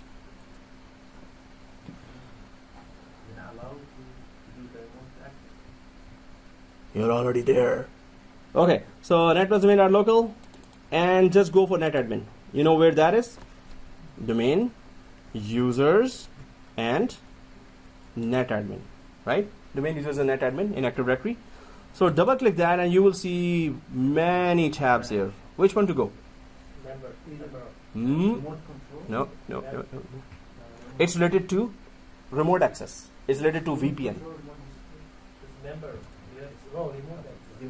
So dial in. Hey, somebody did that before. Allow access. So if you go to dial in here, go to dial in, this one. So do you see network access permission, allow access, or control access through NPS network policy? Network policy right now, newly installed VPN, network policy is disconnect everyone. That's the network policy. So it says follow the network policy. We say no, just this user, allow access. This is like under the table deal that, hey, can you allow me access and Tim Horton and lunch in any, will be, yeah. What are the other users? Yeah, if you have 2,000 users, you have to go for each user this way. No, just kidding. So, no, we will go to the policy area later, but right now I'm just taking here because we need to test if basically VPN is working or not. So, here, go ahead, allow access, apply. Oop. All right, that was scary. So, yeah, connected already. Okay, so allow access, apply. Okay. Thank you for confirming. Now we're going with the conference. Yes, now I know it got connected with somebody, so it should connect with us as well. So if we go to the client here and click close and then click connect here, and then just let me know if Netplus domain /netadmin. So everyone connected, right? I saved them instead. So this means Do the advanced Yes, we can just put it permanently there. So yeah, so this means now next purpose is from your side, right? Because you gave us a very good idea. We are so happy that we would like to eat Popeyes from you. Oh, just me. Okay, so guys, does it say this? Now prove. Are we connected to VPN? Where do I go first? We can go to we can go to VPN connection first. Let's see the signs. You know, as one scholar said, "Give me a sign." Oh, that was not a scholar. Yeah. So here, server 2. Do you see that client from 0 to 1? This one. Yeah. See this one? So first sign. VPN server sees the client. We all see that. Second thing, go to client 01. So we do see that, right? So second is that go to the client 01 and IP config all. Do you see two IP addresses? Okay. Do you see two IP addresses? So on client 01. So on client 01, I'm just going to go to command prompt admin or PowerShell admin. Just go for that. This one, right? On client 01. And just IP config /all. Can you track those two IP addresses? You must be. So as long as you're configured, you are connected from your local IP that ultimately connects you to the internet. And the second one is coming from your VPN. See this VPN connection? So I get, oh, everyone got this? Yeah. Hey, that's not fair. Somebody said 21. 3 guys said 21 here. Everyone got 21. That's not fair. It's not fair to those who said 20. So that goes against the norm. Yeah, you have a question? Yes, sir. If Sir. we give the permission to access Access the tablets. No. access through the VPN, if I have two questions. The Mhm. one question, if we give the permission, then what about the security? And the second question, if the person has completed the work, Mm-hmm. then they will have the IP still, or You have to disconnect because in the logs every movement is being traced. How long did you log in? What did you do? Auditing is going on. so at the time of the permission, should we give the time limit that the No. person who is able We to can. get- Technically we can. We should not. Technically we can give a time limit, but we should not. Why? First of all, VPN will be given to those who the company trusts already very much, and they have done the background check and everything, right? Right. Second thing, normally it is given to administrators. So administrators have to work day and night. Sometimes at nights, weekend nights, you don't want to come to office. Sometimes it's remote branch, you can't go there.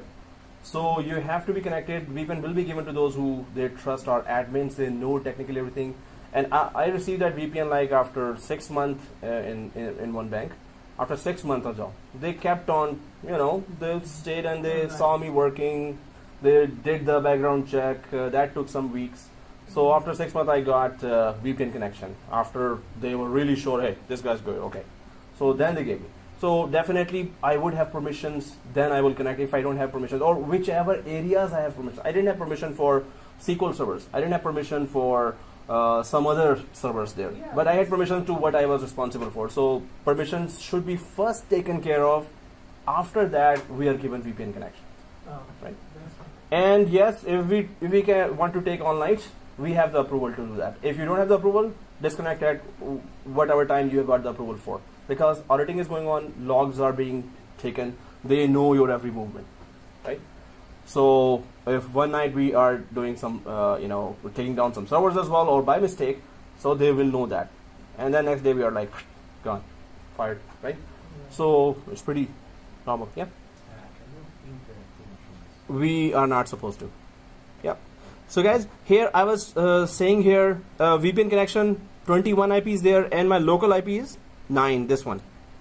So at home when you're connected, you will be looking for 2 IPs. One that is your local DSL IP. So my 9 IP and this VPN connection IP is 21, right? So 9 and 21, 2 IPs will be there as long as I'm connected to VPN. But now, how do I connect to my server 1? I need to start working on my environment, right?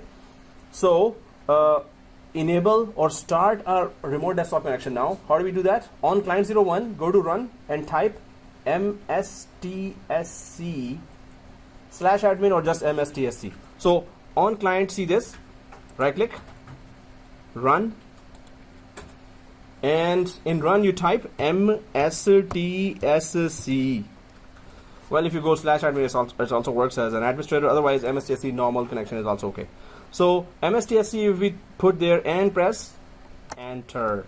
So of course this comes. Now we have to give the IP. You must know now the IP. So you must have that Excel file that has the IP or some file that whichever servers you logged into. Normally I used to have that file, and you have to have that. Otherwise you cannot work, right? So computer name. I'm connecting to server 2 now. Server 01. So ultimately I need to connect to server 01. So first of all, we can try that 192.168.200.1. This is our server 1 directly, right? Although let's just give it a try. If we can connect, okay. What else we need? Because VPN connection is already done for us. So if we can connect, so if I click connect here, Why do we need to use the 10.0.0? we should be doing that. I'm just showing that it is not supposed to work. If it works, it's okay, but it's not supposed to. Are we trying this? Did we get an error? So we're not directly connecting to that. We have to use, I'm using the same term here, which with BASTION. This is just that server that you connect to, and then you connect to anything else after that, right? So that Boston server is server 2 right now. So which IP connects us to server 2? If I go, server 2 IP is 2 as well as 10.0.0.10, right? It's both IPs on the same server. So are we able to have access to at least 2? So that's why I'm going one by one. Last one, no. 2 will allow because it's on the same. And okay, if it allows, that's one thing that we can clarify as a concept. When you have 2 network cards on a Windows machine, so routing is enabled, and 2 network cards have different IP ranges, totally different IP ranges as we have now, right? So routing is enabled between the two. So if I'm connecting from 10.0.0.9 to this by giving the second IP address, first network card IP address of the same server, which is 200.2, so will I be able to connect? So if I click connect here, routing is always enabled by default for 2 network cards having different ranges. Routing is enabled. Why I can't connect to the 10.0.0.10? 10.0.0.10 is not, it has a traffic for VPN that it receives from there, and you can see I'm connected. Oh, good. What? So guys, are we all able to connect? 202? Yeah, I'm connected. Hey, that's not fair. I'm connected. So I should be connected too then. Oh, just wait. So did I give it right? 192.168, 202. No, so that is filtering the traffic. Now this is a RDP connection. This is not a VPN connection. VPN connection was made. This is RDP. RDP is 3389 port. Any traffic other than VPN, rejected. For that specific interface. So after that connection, the VPN connection, Use the other card. I'm considered like I'm sitting there. You're inside now. You're the insider. So I that don't have 338. the external IP. Yes. So now you have the internal IP of the company, the VPN DHCP. So you need to use the company's IP now because you're connected. You're okay. You're fine now, right? So if you're connected, hey guys, seriously, what? Why am I not connected? Okay. Anyway. No, you're not. You're on the client 01. So you're on the same stage as I am. You're able to connect to server 2. So guys, those who are connected to server 2, go ahead and connect to server 1 from within. Oh, done. Okay. No, my question is, Mhm. why can we Yeah. connect to From 2 to 1. Sorry. Why are we able to connect to 200.2? We are able to connect to 202 because that's the first point of contact for the VPN clients, and it is allowed to go as far as this right now. But it can, after that, from here you can launch connection. So the internal website, not website, internal whole network is connected to directly to server 2, and outside traffic is also connected to server 2. So server 2 is that gateway right now that, hey, stop, connect here, because maybe we put antivirus there, we put their auditing, we put their also radius. Suppose if the radius is also configured there, so your every movement, who connected at what time for how long to where. So basically we are connecting to server 2 when We have to. this IP. Exactly, Okay. we must. Right. So it stops you there, and then okay, go ahead from there, launch. Yeah. For me, it's not running my credential. It's a credential is on. Maybe you could create, go to server 1 and net admin, just reset the IP. Hey, that's not fair. So you're in from 2 to 1, done. You're in from 2 to 1, done. You're in from 2 to 1, 2 to 1, Working on. working. So us 3. So no, you're not able to. You're seeing the same thing. No, I can. Whatever working on. Yeah. So 192.168.202. Seriously, why is not going to me? Okay. Anyway, so I'm just gonna go to server 2, and this is very annoying now. And I'm just gonna check if my remote desktop connection is okay. Remote desktop is disabled. Yay! Huh? Guys, did we enable at any time remote desktop, or did you do it yourself? On server 2, my remote desktop is disabled, right? Yours is enabled. You enabled it yourself, right? Or maybe we enabled in the template machine, I guess. So if my remote desktop is disabled, of course I cannot connect, right? So I'm just gonna enable that on server 2. So then I could show in the video as well. So press OK, OK, and then if it is enabled, I'm just gonna go back to client 01, connect. Yes, now it is asking who comes this way. Wait. Oh, you know what? I'll just give Netplus domain / and then the password. So once I'm inside 2, from 2, suppose I had 200 more servers. After 2, I can connect to any servers whichever I have IP and whichever I have permission to access, or whichever I am authorized to access. If you're a net admin, you're authorized. If this comes, it's already a good news. So press yes here, and now from client 01, I'm connected inside server 2, and it is loading that screen. So I'm on server 2. From client 01, I'm inside server 2. But now I can just use the whole network. So within server 2, I'm just gonna again run on server 2 remotely and do the same command mstsc remote desktop, and now I'm gonna go to the 192.168.200.1. I hope my remote desktop there is also enabled, and there you go, it is disabled. Oh, okay. So I'll just enable that as well, and it is enabled, and I'm on 2. I cannot go to 2. Why is 2 logged out for me? Oh, that was a silly question. Okay, I know. Client 01. So from client 01, I'm remotely connected. That's why on 2, I'm not connected there. So if I connect from there, I'll be disconnected from here because it's the same net admin logged in from there and logged in from here, right? So now because I enabled remote desktop here, so yes, it asks that, yes, I know you already, so you're welcome. So if I had an IP address of any other server, from 2, I can launch that connection to anywhere. So that's our VPN story. Yeah. Well, that's just speed now, and we are doing nested virtualization inside virtualization. So now it's going to be, and remote desktop inside remote desktop. So that's another, brutal task we're doing. So anyway, it should work, and we can connect to any server now. So VPN connection, VPN server, how do we connect that? Yes, so it's a self-signed certificate. We say yeah, whatever. And so if this is done, that's our VPN story, and let's go for IPAM. Yay! No, next week. Next week. Next No, class. we have like 45 minutes, guys. 5 minutes we can reach moon Sir, I don't know with why Jeff today- Bezos, and Today we are. Give more time to them. yeah, today we are studying more. I don't know why we're studying more today. I mean, today is supposed to be less study day. Is that what you're saying? Okay. So no, we will start, but then you will, whatever time we have, we should use that, right? So, and then we can continue with that. So here we did not talk much of VPN because we already talked last. So we can continue with IPAM or NIC teaming, any one of those. I think nick teaming can be covered. Nick teaming. Oh no, it's not so long. So IPAM.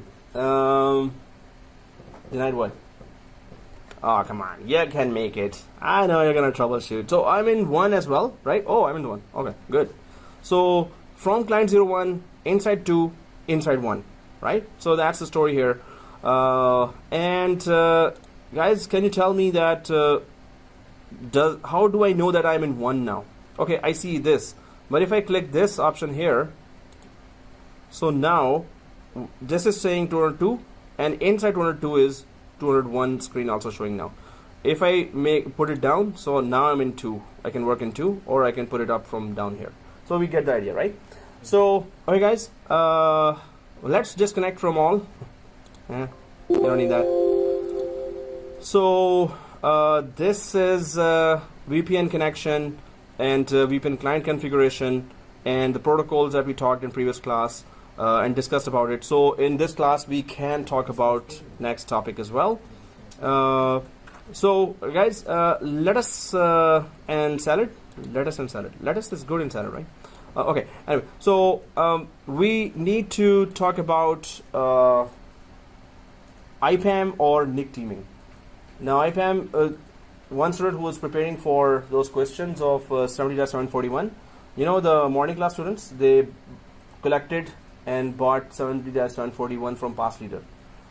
So that's $133 file. That. So have you done 70-740? Because you should be doing that ASAP, the previous exam. If not, then you should do it as soon as possible, right? Because after that you're going to be busy, and who's going to follow up? And then you will realize when you really are asked about, hey, where's that certification you said? So you did the course, you didn't do certification. So many students say after 1 year, 2 year, oh, I should have done that, sir. Now I'm doing that. One opportunity passed by. If I was certified, I would have gotten that. That was a very good pay. So do it now. You will regret it later if you didn't do that now.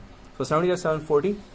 If you have exam collection questions, that's good. Otherwise, collect money and buy from past leader if you want more questions. But 70-740 and exam collection is okay, kind of.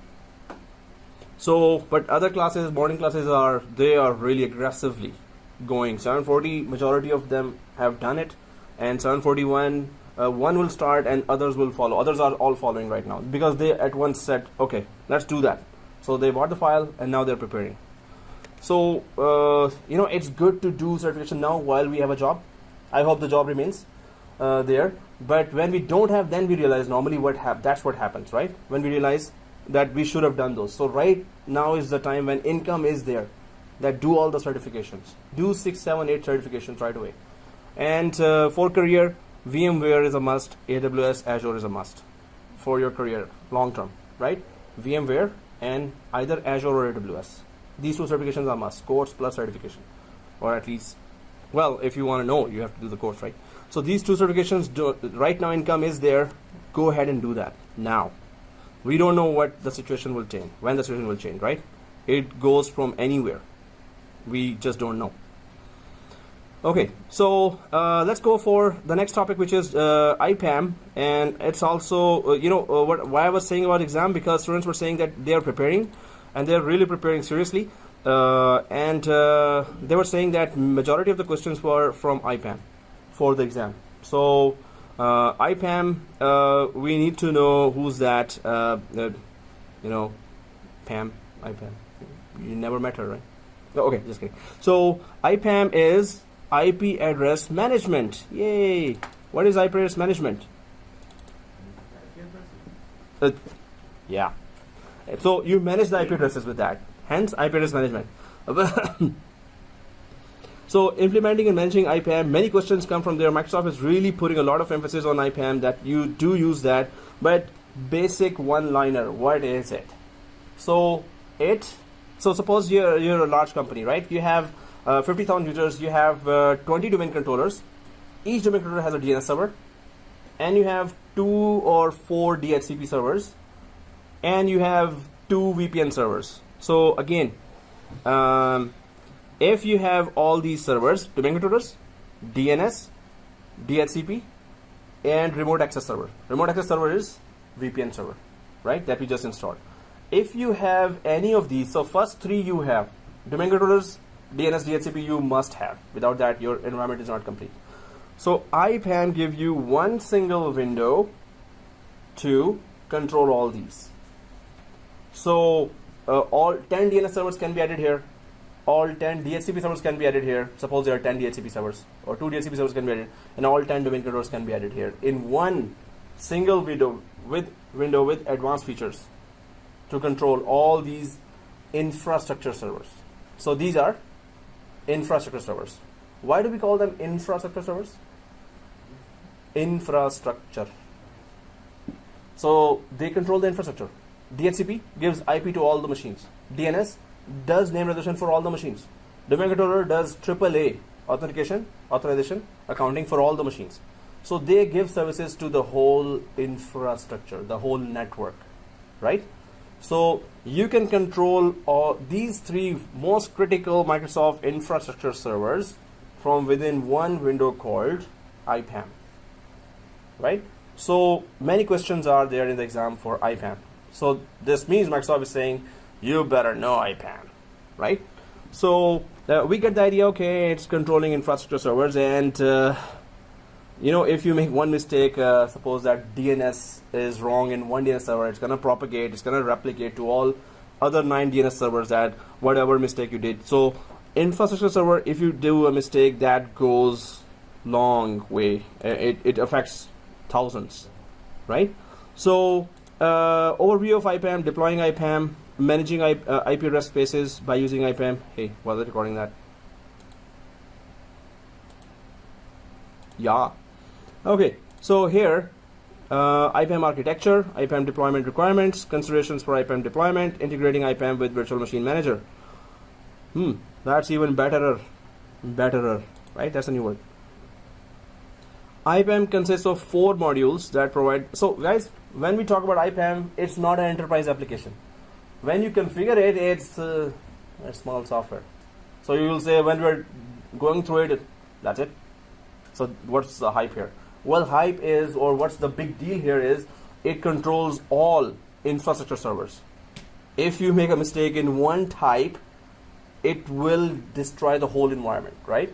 So one window to configure 4 critical infrastructure servers. Maybe you have 20s of those, 10s of those, 30s of those. Active Directory, like domain controller, DNS, DHCP, and remote access servers, right? So those are very, very important. So IPAM discovery, first of all, it does a discovery. It goes through the whole environment and check how many domain controllers you have, how many DNS servers you have, how many DHCP servers you have, right? It discovers that.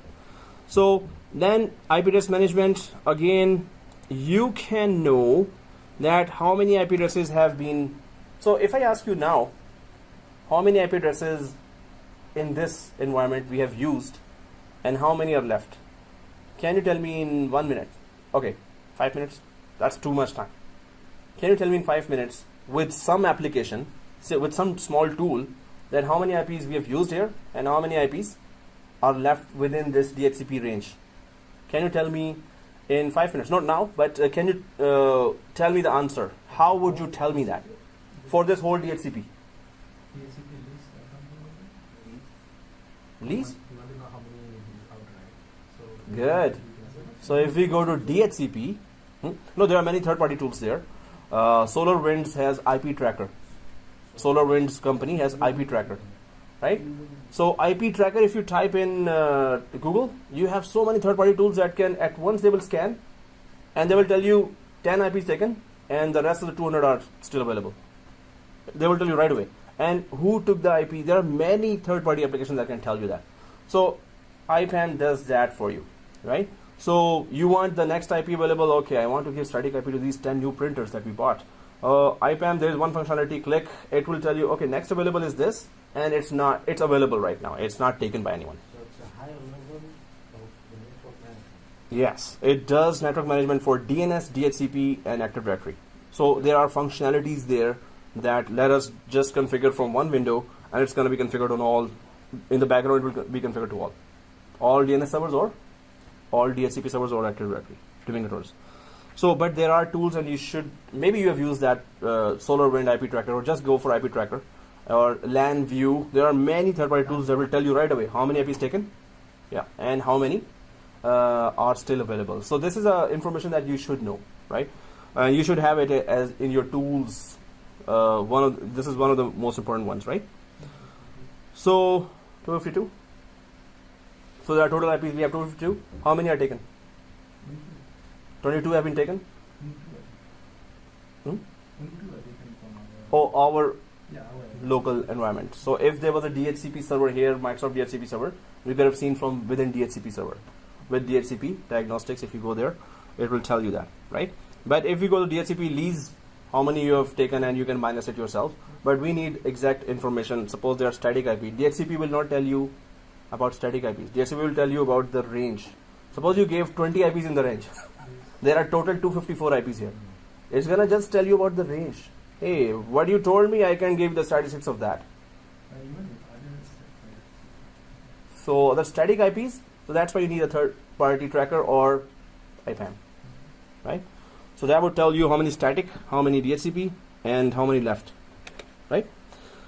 Okay, so IPAM discovery, IP address space management, very critical here, and you would always have an eye on, okay, how many IP addresses left, how many static IP are given to whom, to which machines, right?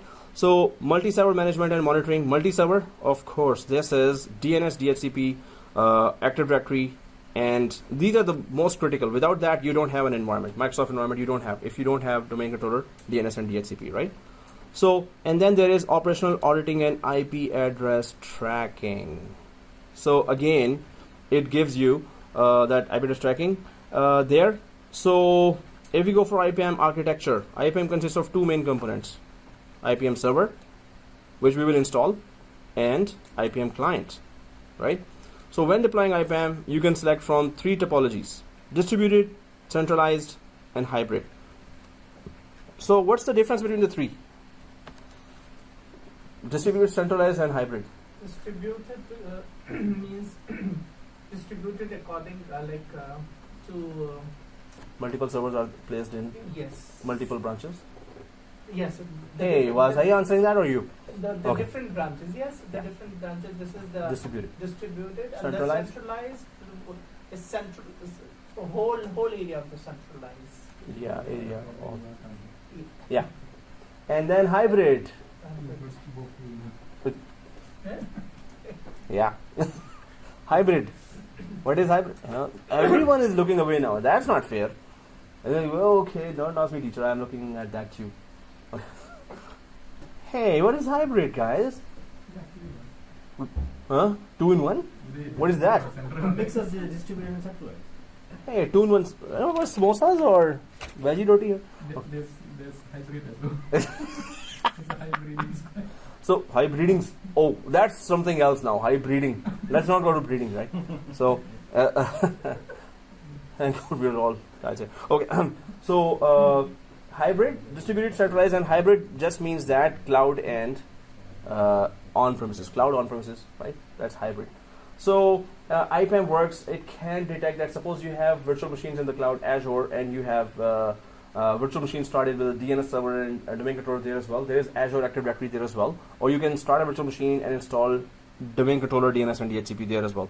So it can detect all those environments, right? Wherever, whichever branches across the forest, or just one central location, or hybrid, on-premises, or cloud. This means, right? So to ensure a successful IPAM implementation, it's implementation, an organization's network infrastructure must meet the following prerequisites. Ta-da. So yes, here is the problem. The IPAM server must be our domain controller. Are you kidding me? Domain member. That's what I was reading. Yeah, domain member, like not controller, member. I think it's 945 already. Just kidding. So okay, domain member. So the IPAM server should be a single purpose server. What does that mean? Yes. So we need a member server that is just IPAM. Nothing else. No print server, dedicated just for IPAM, right? So it's going to detect that. It's going to give you a problem if even in production test environment. To manage the IPv6 address space, enable IPv6 on the IPAM server. If we are going for IPv6, we're gonna enable that. Sign into the IPAM server with domain account. Okay, we can create our separate domain. In production environment, you should be creating separate domain accounts for separate services. So here, belong to the correct IPAM local security group on the IPAM server. So suppose our server 3 is an IPAM server. So there are local security groups there. Anyone knows what is that? Local security group within an organization, within a networking. This is So belong to the correct IPAM local security group on the IPAM server. Yes. So on the server, you have local security groups as well. Can you give me an example of one name example? We have many local security groups in our member server. So this server VPN server is a member server as well. So we have some local security groups there. Can you give me a name of any one local security group? What's a local security group? Yes. That was too simple, I guess. Yeah. So just like we have an Active Directory administrators group, backup operators group, user management group, we have each server, we have security groups available as well. So administrators is one local security group. If you add a user to that server's local security group, administrators, that user will have full control on that server because administrators has all the powers on just that server, right? So anyway, you have to add IPAM. So IPAM local security group will be created, and you have to add that domain account there as well. Enable logging of account sign-in events for IPAM's IP address tracking and auditing feature. So enable logging for that. Yes, you need all the records that who did what, how many IPs were given to which server, from which server, to how many clients, and how long, what is the lead time. So logging should be enabled there, right? Meet software and... Is we already documented or what? To memorize is difficult to memorize. No, we're not supposed to memorize that. We need to just know enough to introduce that to some guy who doesn't know that. So IPAM server handles infrastructure servers, and these are 4: domain controller, DNS, DHCP, and remote access. So if you know this, and it cannot be deployed on a domain controller, and it can be on a just one single purpose server. These 4 or 5 things, you're good. You don't have to remember all this because we're not doing every day. So suppose you are only responsible for IPAM server, you're doing it every day, you will know everything about it. Otherwise, your bosses will also know that we cannot possibly know everything, right? But we know how to go about doing our day-to-day jobs within this environment, and whatever new features are there, bosses will know that we will try to get that knowledge as soon as possible and implement it in the correct, best possible way, right? So they just need to have confidence on that skill, that there will be many new things and you're supposed to not know everything, but you will know right away or as soon as possible and implement the best practices about that feature. That's what they need to have confidence on. Okay guys, so here considerations for IPAM deployment. When designing an IPAM deployment, consider the following factors. You can manage multiple ADDS forests if the required trust exists between those forests. So if you have one forest, IPAM can discover all the domain controllers, DNS, DHCP, and remote access there. So within one forest. Suppose you have five forests there, right? So if you have 5 forests there, so if you have forest trust between those forests, then you can, so IPAM can discover other forest, these infrastructure servers as well, or all forest infrastructure servers as well. Yeah. Should it be managed only by enterprise admin? Yes. So the domain account must have, if it is across the forest, yes, it has to be enterprise admin. No, I mean the IPAM. No, if it is within the forest, a domain admin can also handle that within the domain. Otherwise, if it is across, suppose you have 5 child domains, 1 tree domain there, so it better be an enterprise admin then, whose account is being used to discover IPAM, all the infrastructure servers through IPAM. Yes, it has to be. If it is across the domain, if it is one domain only, It's a very critical domain admin. responsibilities in one app. Yes, that's why many questions. Exactly. So if it is highest privileges as well, so it also becomes more criticaler, Exactly. which is not a word. Yeah, criticaler, right? So let's not use that in interview. Okay. So, but definitely it is very critical. So IPAM servers do not communicate with one another. Suppose you have 2 IPAM servers there. So one server will not tell all its replication, will not tell all its configuration, and will not replicate all its configuration to the other IPAM server. So IPAM server 1 handling 5 branches, second IPAM server handling other 5 branches. So they will not communicate with each other. It's like you handle your own area, I handle my own area, right? Otherwise, it's going to be more confusion. So Why? What about? Mhm. Sorry, go ahead. How can we realize the jurisdiction of each one? Jurisdiction is at whichever you let it discover. So you can add manually as well. Okay, Toronto branch and New York branch and Calgary branch, Vancouver branch, London branch. These are all one IPAM server in Toronto. And then there are maybe in the Europe side, there are some branches there. So you can install an IPAM server there, but you can add them manually as well. It doesn't have to discover automatically. You can give them the jurisdiction yourself. We're going to install that, you're going to know that, right? So we can add them, or if it had added a wrong server, remove it. We can remove it easily. And then we can put that, don't discover this server again. It's not going to discover that. We can put jurisdiction ourselves manually as well, right? But they should not be communicating with each other. Why? Two DNS communicate with each other, two DNS replicate each other, but IPAM servers cannot communicate with each other. They're supposed to, each one has a different jurisdiction. Shouldn't they replicate?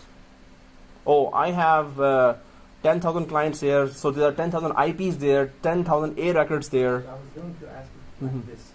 Mm-hmm. I would consider IPAM server as the highest platform to manage Mm-hmm. the network. So what's the point of putting 2 servers? No, so if it's a large environment and one administrator is responsible for this area only, so one administrator will be given that. Or if the whole environment becomes too large for one administrator, so okay, you're good and you've been handling all these branches, so we're giving you IPAM for these branches as well. And you've been handling all these servers of these branches, we're giving IPAM responsibility for these branches to you as well. We can divide it according to senior administrators are more busier in more complicated tasks. So you can go for junior admins, hey, you can just handle IPAM for 2 branches or 1 branch even. So that's good to delegate the task to others, right? So that's why more than one can exist. If the IPM server will go down, then what will IPAM server, so IPAM server is the front window. It's a front window for all the DNS servers, DHCP servers that are working in the background. If IPAM server goes down, the DNS DHCP are still working in the background. You just now have to connect to that server remotely. You just need to know those IPs now. Instead of one window where you can just click, now you have to remotely go there, connect, and then configure those. So DNS servers do not go down if IPAM server goes down. Okay, if the IPM server go down, then it will some effect of it going to the DNS server as well? What if you were configuring something at that time and in the middle it went down, so that particular configuration may not be implemented there in the background to that DNS server. So otherwise, no. My question is that IPAM is distributing the IP addresses to different kind of the different machines of the clients like that. Right? No. No? So it is not routing anything. It's not giving the IP services Okay. to clients directly. It is handling those servers which are giving services to the client. It is just giving you one window access to those servers who are giving services to the client, right? So if IPAM goes down, the DHCP functioning will not be stopped. DHCP servers in the background are still working, but you get one front window, a beautiful window to see all those. That beautiful window is down, they are still working. In the background, DHCP is working, DNS is working. So IPAM does not give all these services itself. You are using many times in your conversation that the Windows. What is Windows? IPM is the name of the software, or is the It's a name of software. It's a feature. Okay. It's a feature. So if I go to this here, server 2, and if I go to netadmin, so inside here we can just install the IPAM feature, so it will appear here as just like IIS server is appearing here. So IIS server, and if I right click here, it just opens the manager of IIS server. So it is like these windows, right? IPAM will appear here. It will show you all DNS server, DHCP servers here, and then you can click to anyone and just select. So it is giving in one window remote connections to all the servers. So in the background, DHCP servers are there doing their tasks. They are giving IP addresses. DNS servers are doing their tasks. They are doing name resolution. IPAM is just another organized way to see them. And you can make some changes from within IPAM to those servers. But again, in the background, you're connecting to one DNS server and making that change. But through IPAM, it's a more organized way to see them all in one window, right? So let's go ahead, guys, and implement that lab in next 15 minutes. Yay! What? Oof, that was very powerful. So, guys, the lab. We're going to be still talking about IPAM, but the lab is these.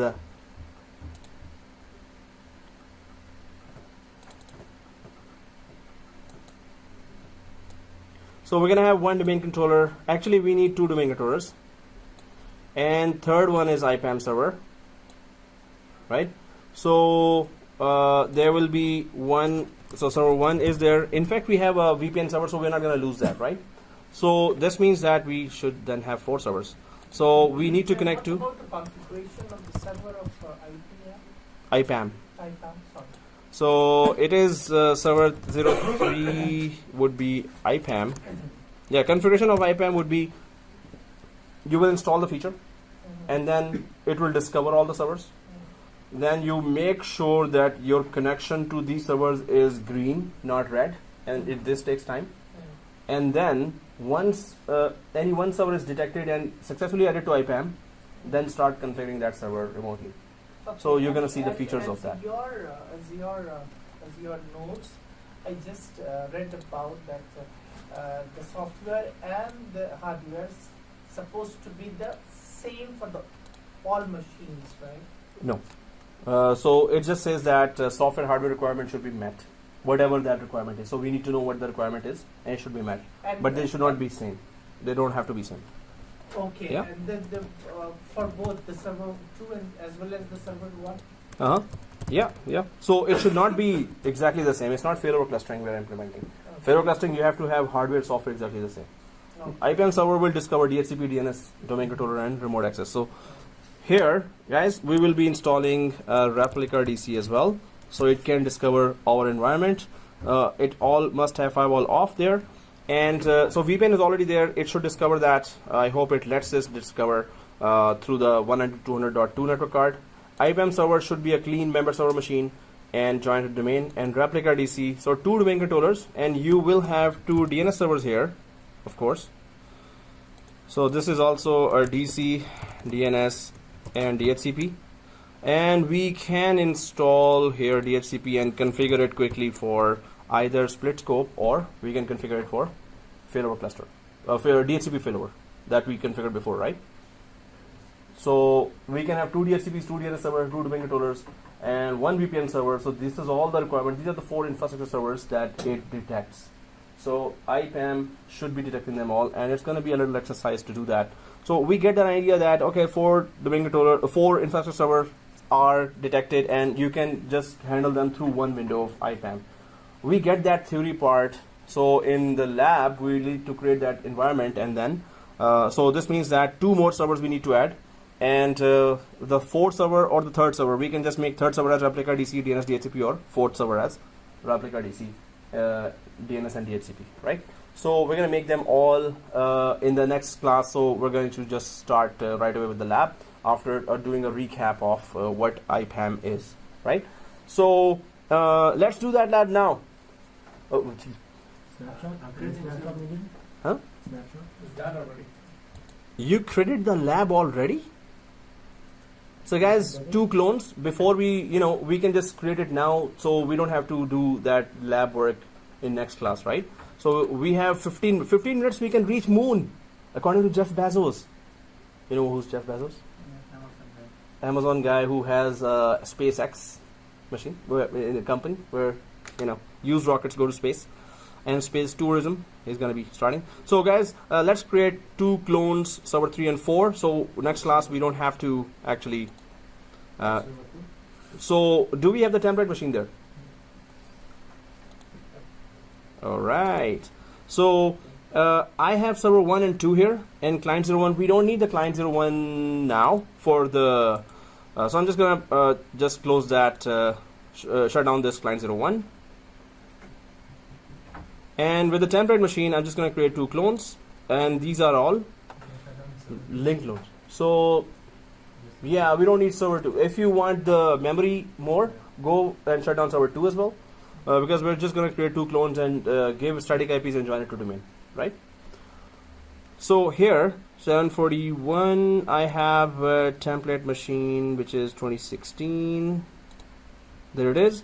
So I'm just gonna go for right click here and manage, clone, next, and then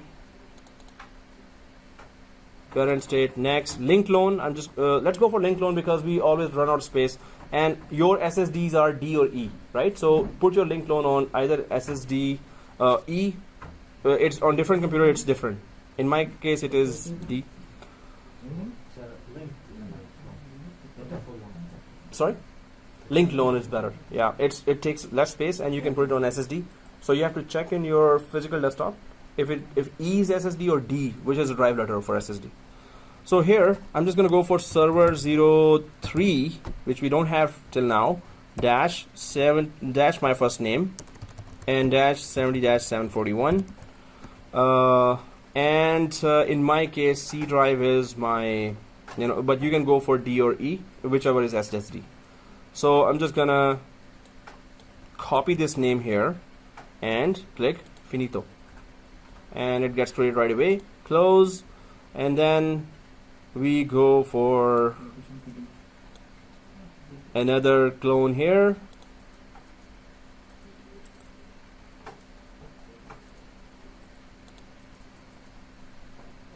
Next, yeah, link clone, Control V, and that's server 04. C drive, finito, close.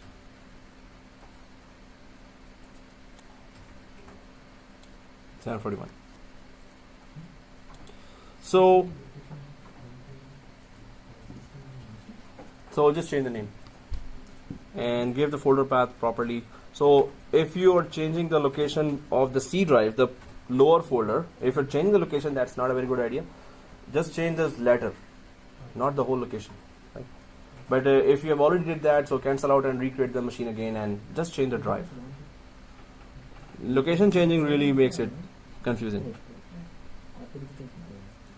So server 3, is it 4 megabyte here? Server 3 and 4, right?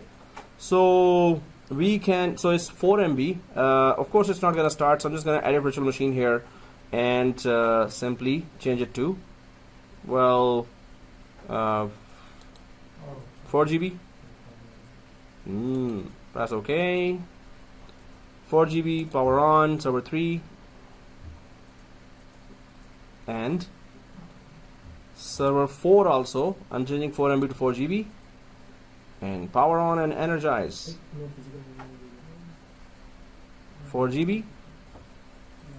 Yeah, this one which I'm doing. So I have to shut down the machine and then put it to 4 GB.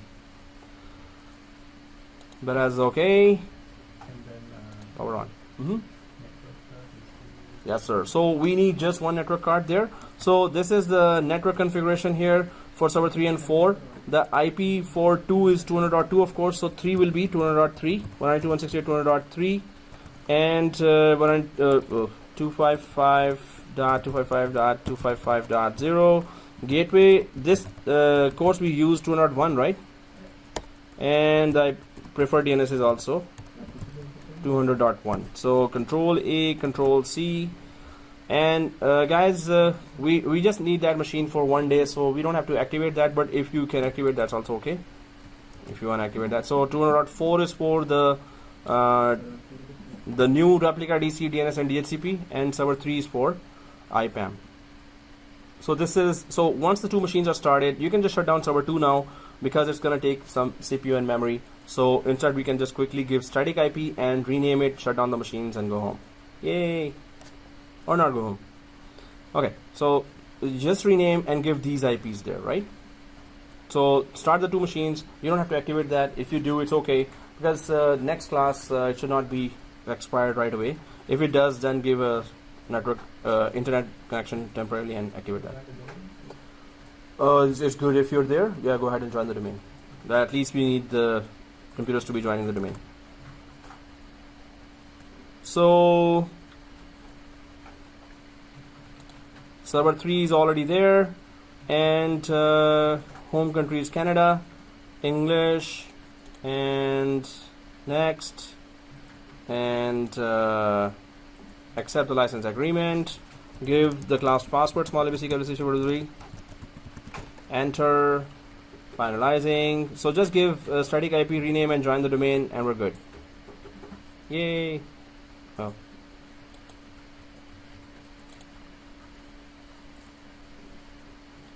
Server 3 already administrator password given. So after giving after renaming and giving IP, you should just take a snapshot before joining the domain. Oh, too late, right? You joined the domain already? Before joining the domain, just take a snapshot. Even if you join the domain, take a snapshot, because if we mess up to such a level that we have to come back, better go back to the snapshot with domain or without domain. Better without domain. So server 3 here, it's logged in, and I'll just give a static IP and rename. That's it. And then, so static IP is 200.3 for server 3. Oh, I didn't shut down server 2, so it's taking some memory.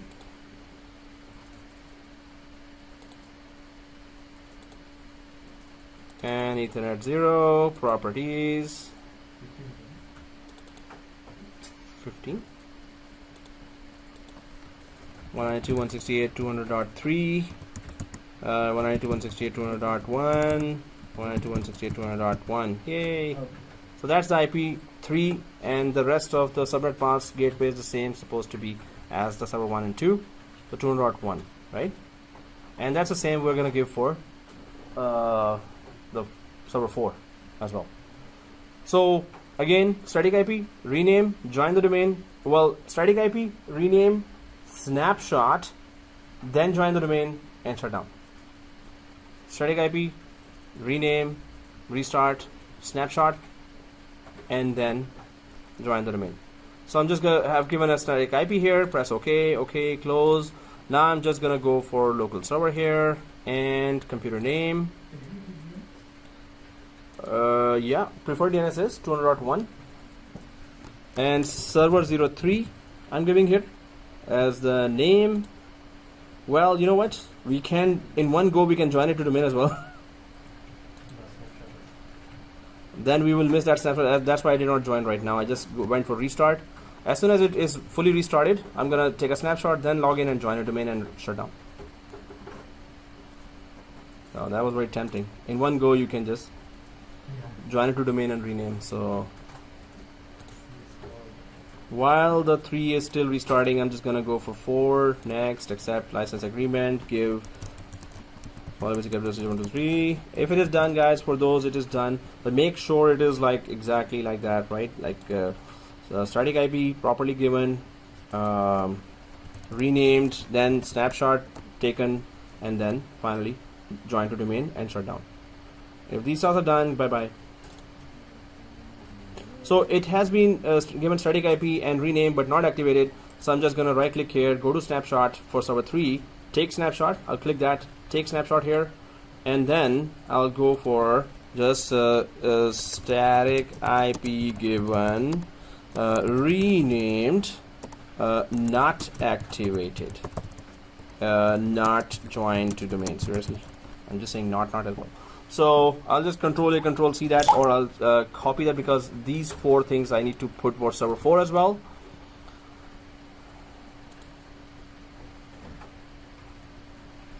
Static IP given, renamed, not activated, not joined to domain. So I would know that, oh, these 2 things I need to do then when whenever we go back to snapshot 1. So if you have written that down, oh, static IP given, renamed, but not activated and not joined to domain. So take snapshot, And now I'm just gonna log in and join to domain and shut it down. So after taking snapshot, administrator, login, just static IP is good. Oh, VMnet. I think we're using VMnet 15. So I'll check that. I think in my case maybe it's different. Oh, it is VMnet 8. Seriously. So yes, 15. If it in the template is not 15, just check that VMnet as well. Yeah, in template it is 8, which was good. Maybe we are activated already. Oh, although I didn't activate these machines. So server 3, local server, I'll just simply join to domain and shut it down. Or it's gonna still restart.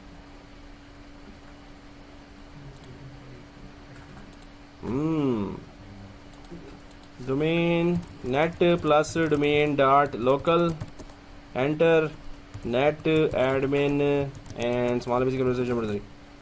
Enter domain and OK and close and okay, restart now. So leave it at that. Go to server 4 and there's local server.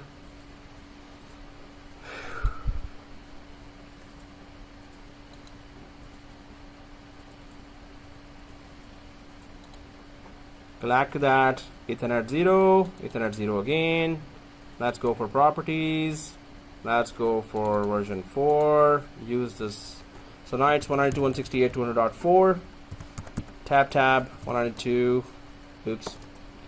192.168.200.1. Tab 192.168.200.1.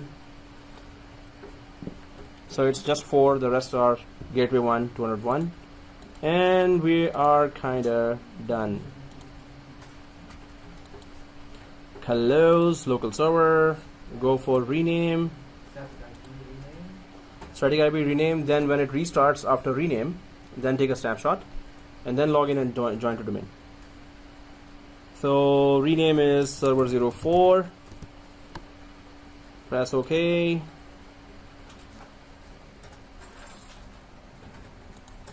Okay, close, restart. It's gonna restart now and okay guys, those were done. Bye bye. If you wanna go, it's okay. So we'll start onwards. We could start the lab right away then. Next class. So 4, it's restarting now. So server 3 is joined to domain. I'm just gonna shut it down now. Shut down server 3. For server 4, take snapshot.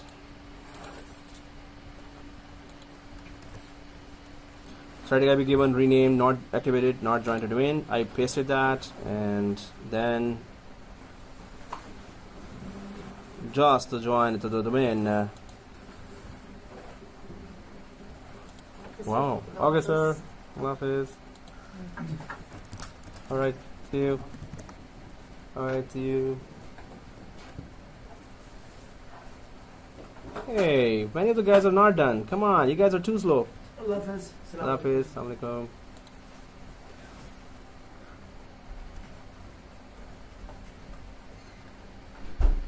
So static IP given and snapshot taken, and I am just joining to domain. Guys, so I hope you don't have to troubleshoot all this, and let's not make it any longer. So I'll have to close the college. I took a snapshot before joining the domain, so anything I can just Perfect. then after that I can just Yeah, that would be great. But so let's quickly do that. because that's what happened to one of our server too, the moment when we did. Kicked it out and joined. Then we had to go back and create new one. No, just kick it.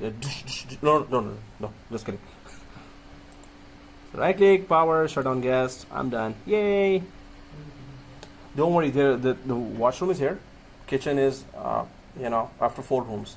So even if I lock you inside the college, you can sleep here. You could. Washroom is there. Kitchen is there. Right? In the morning, we're gonna pick you. Where's the bed? Oh yeah, that is not chairs. Maybe he's going to come and call police. So shut down gas, and we are good. So I'm just gonna close that video now.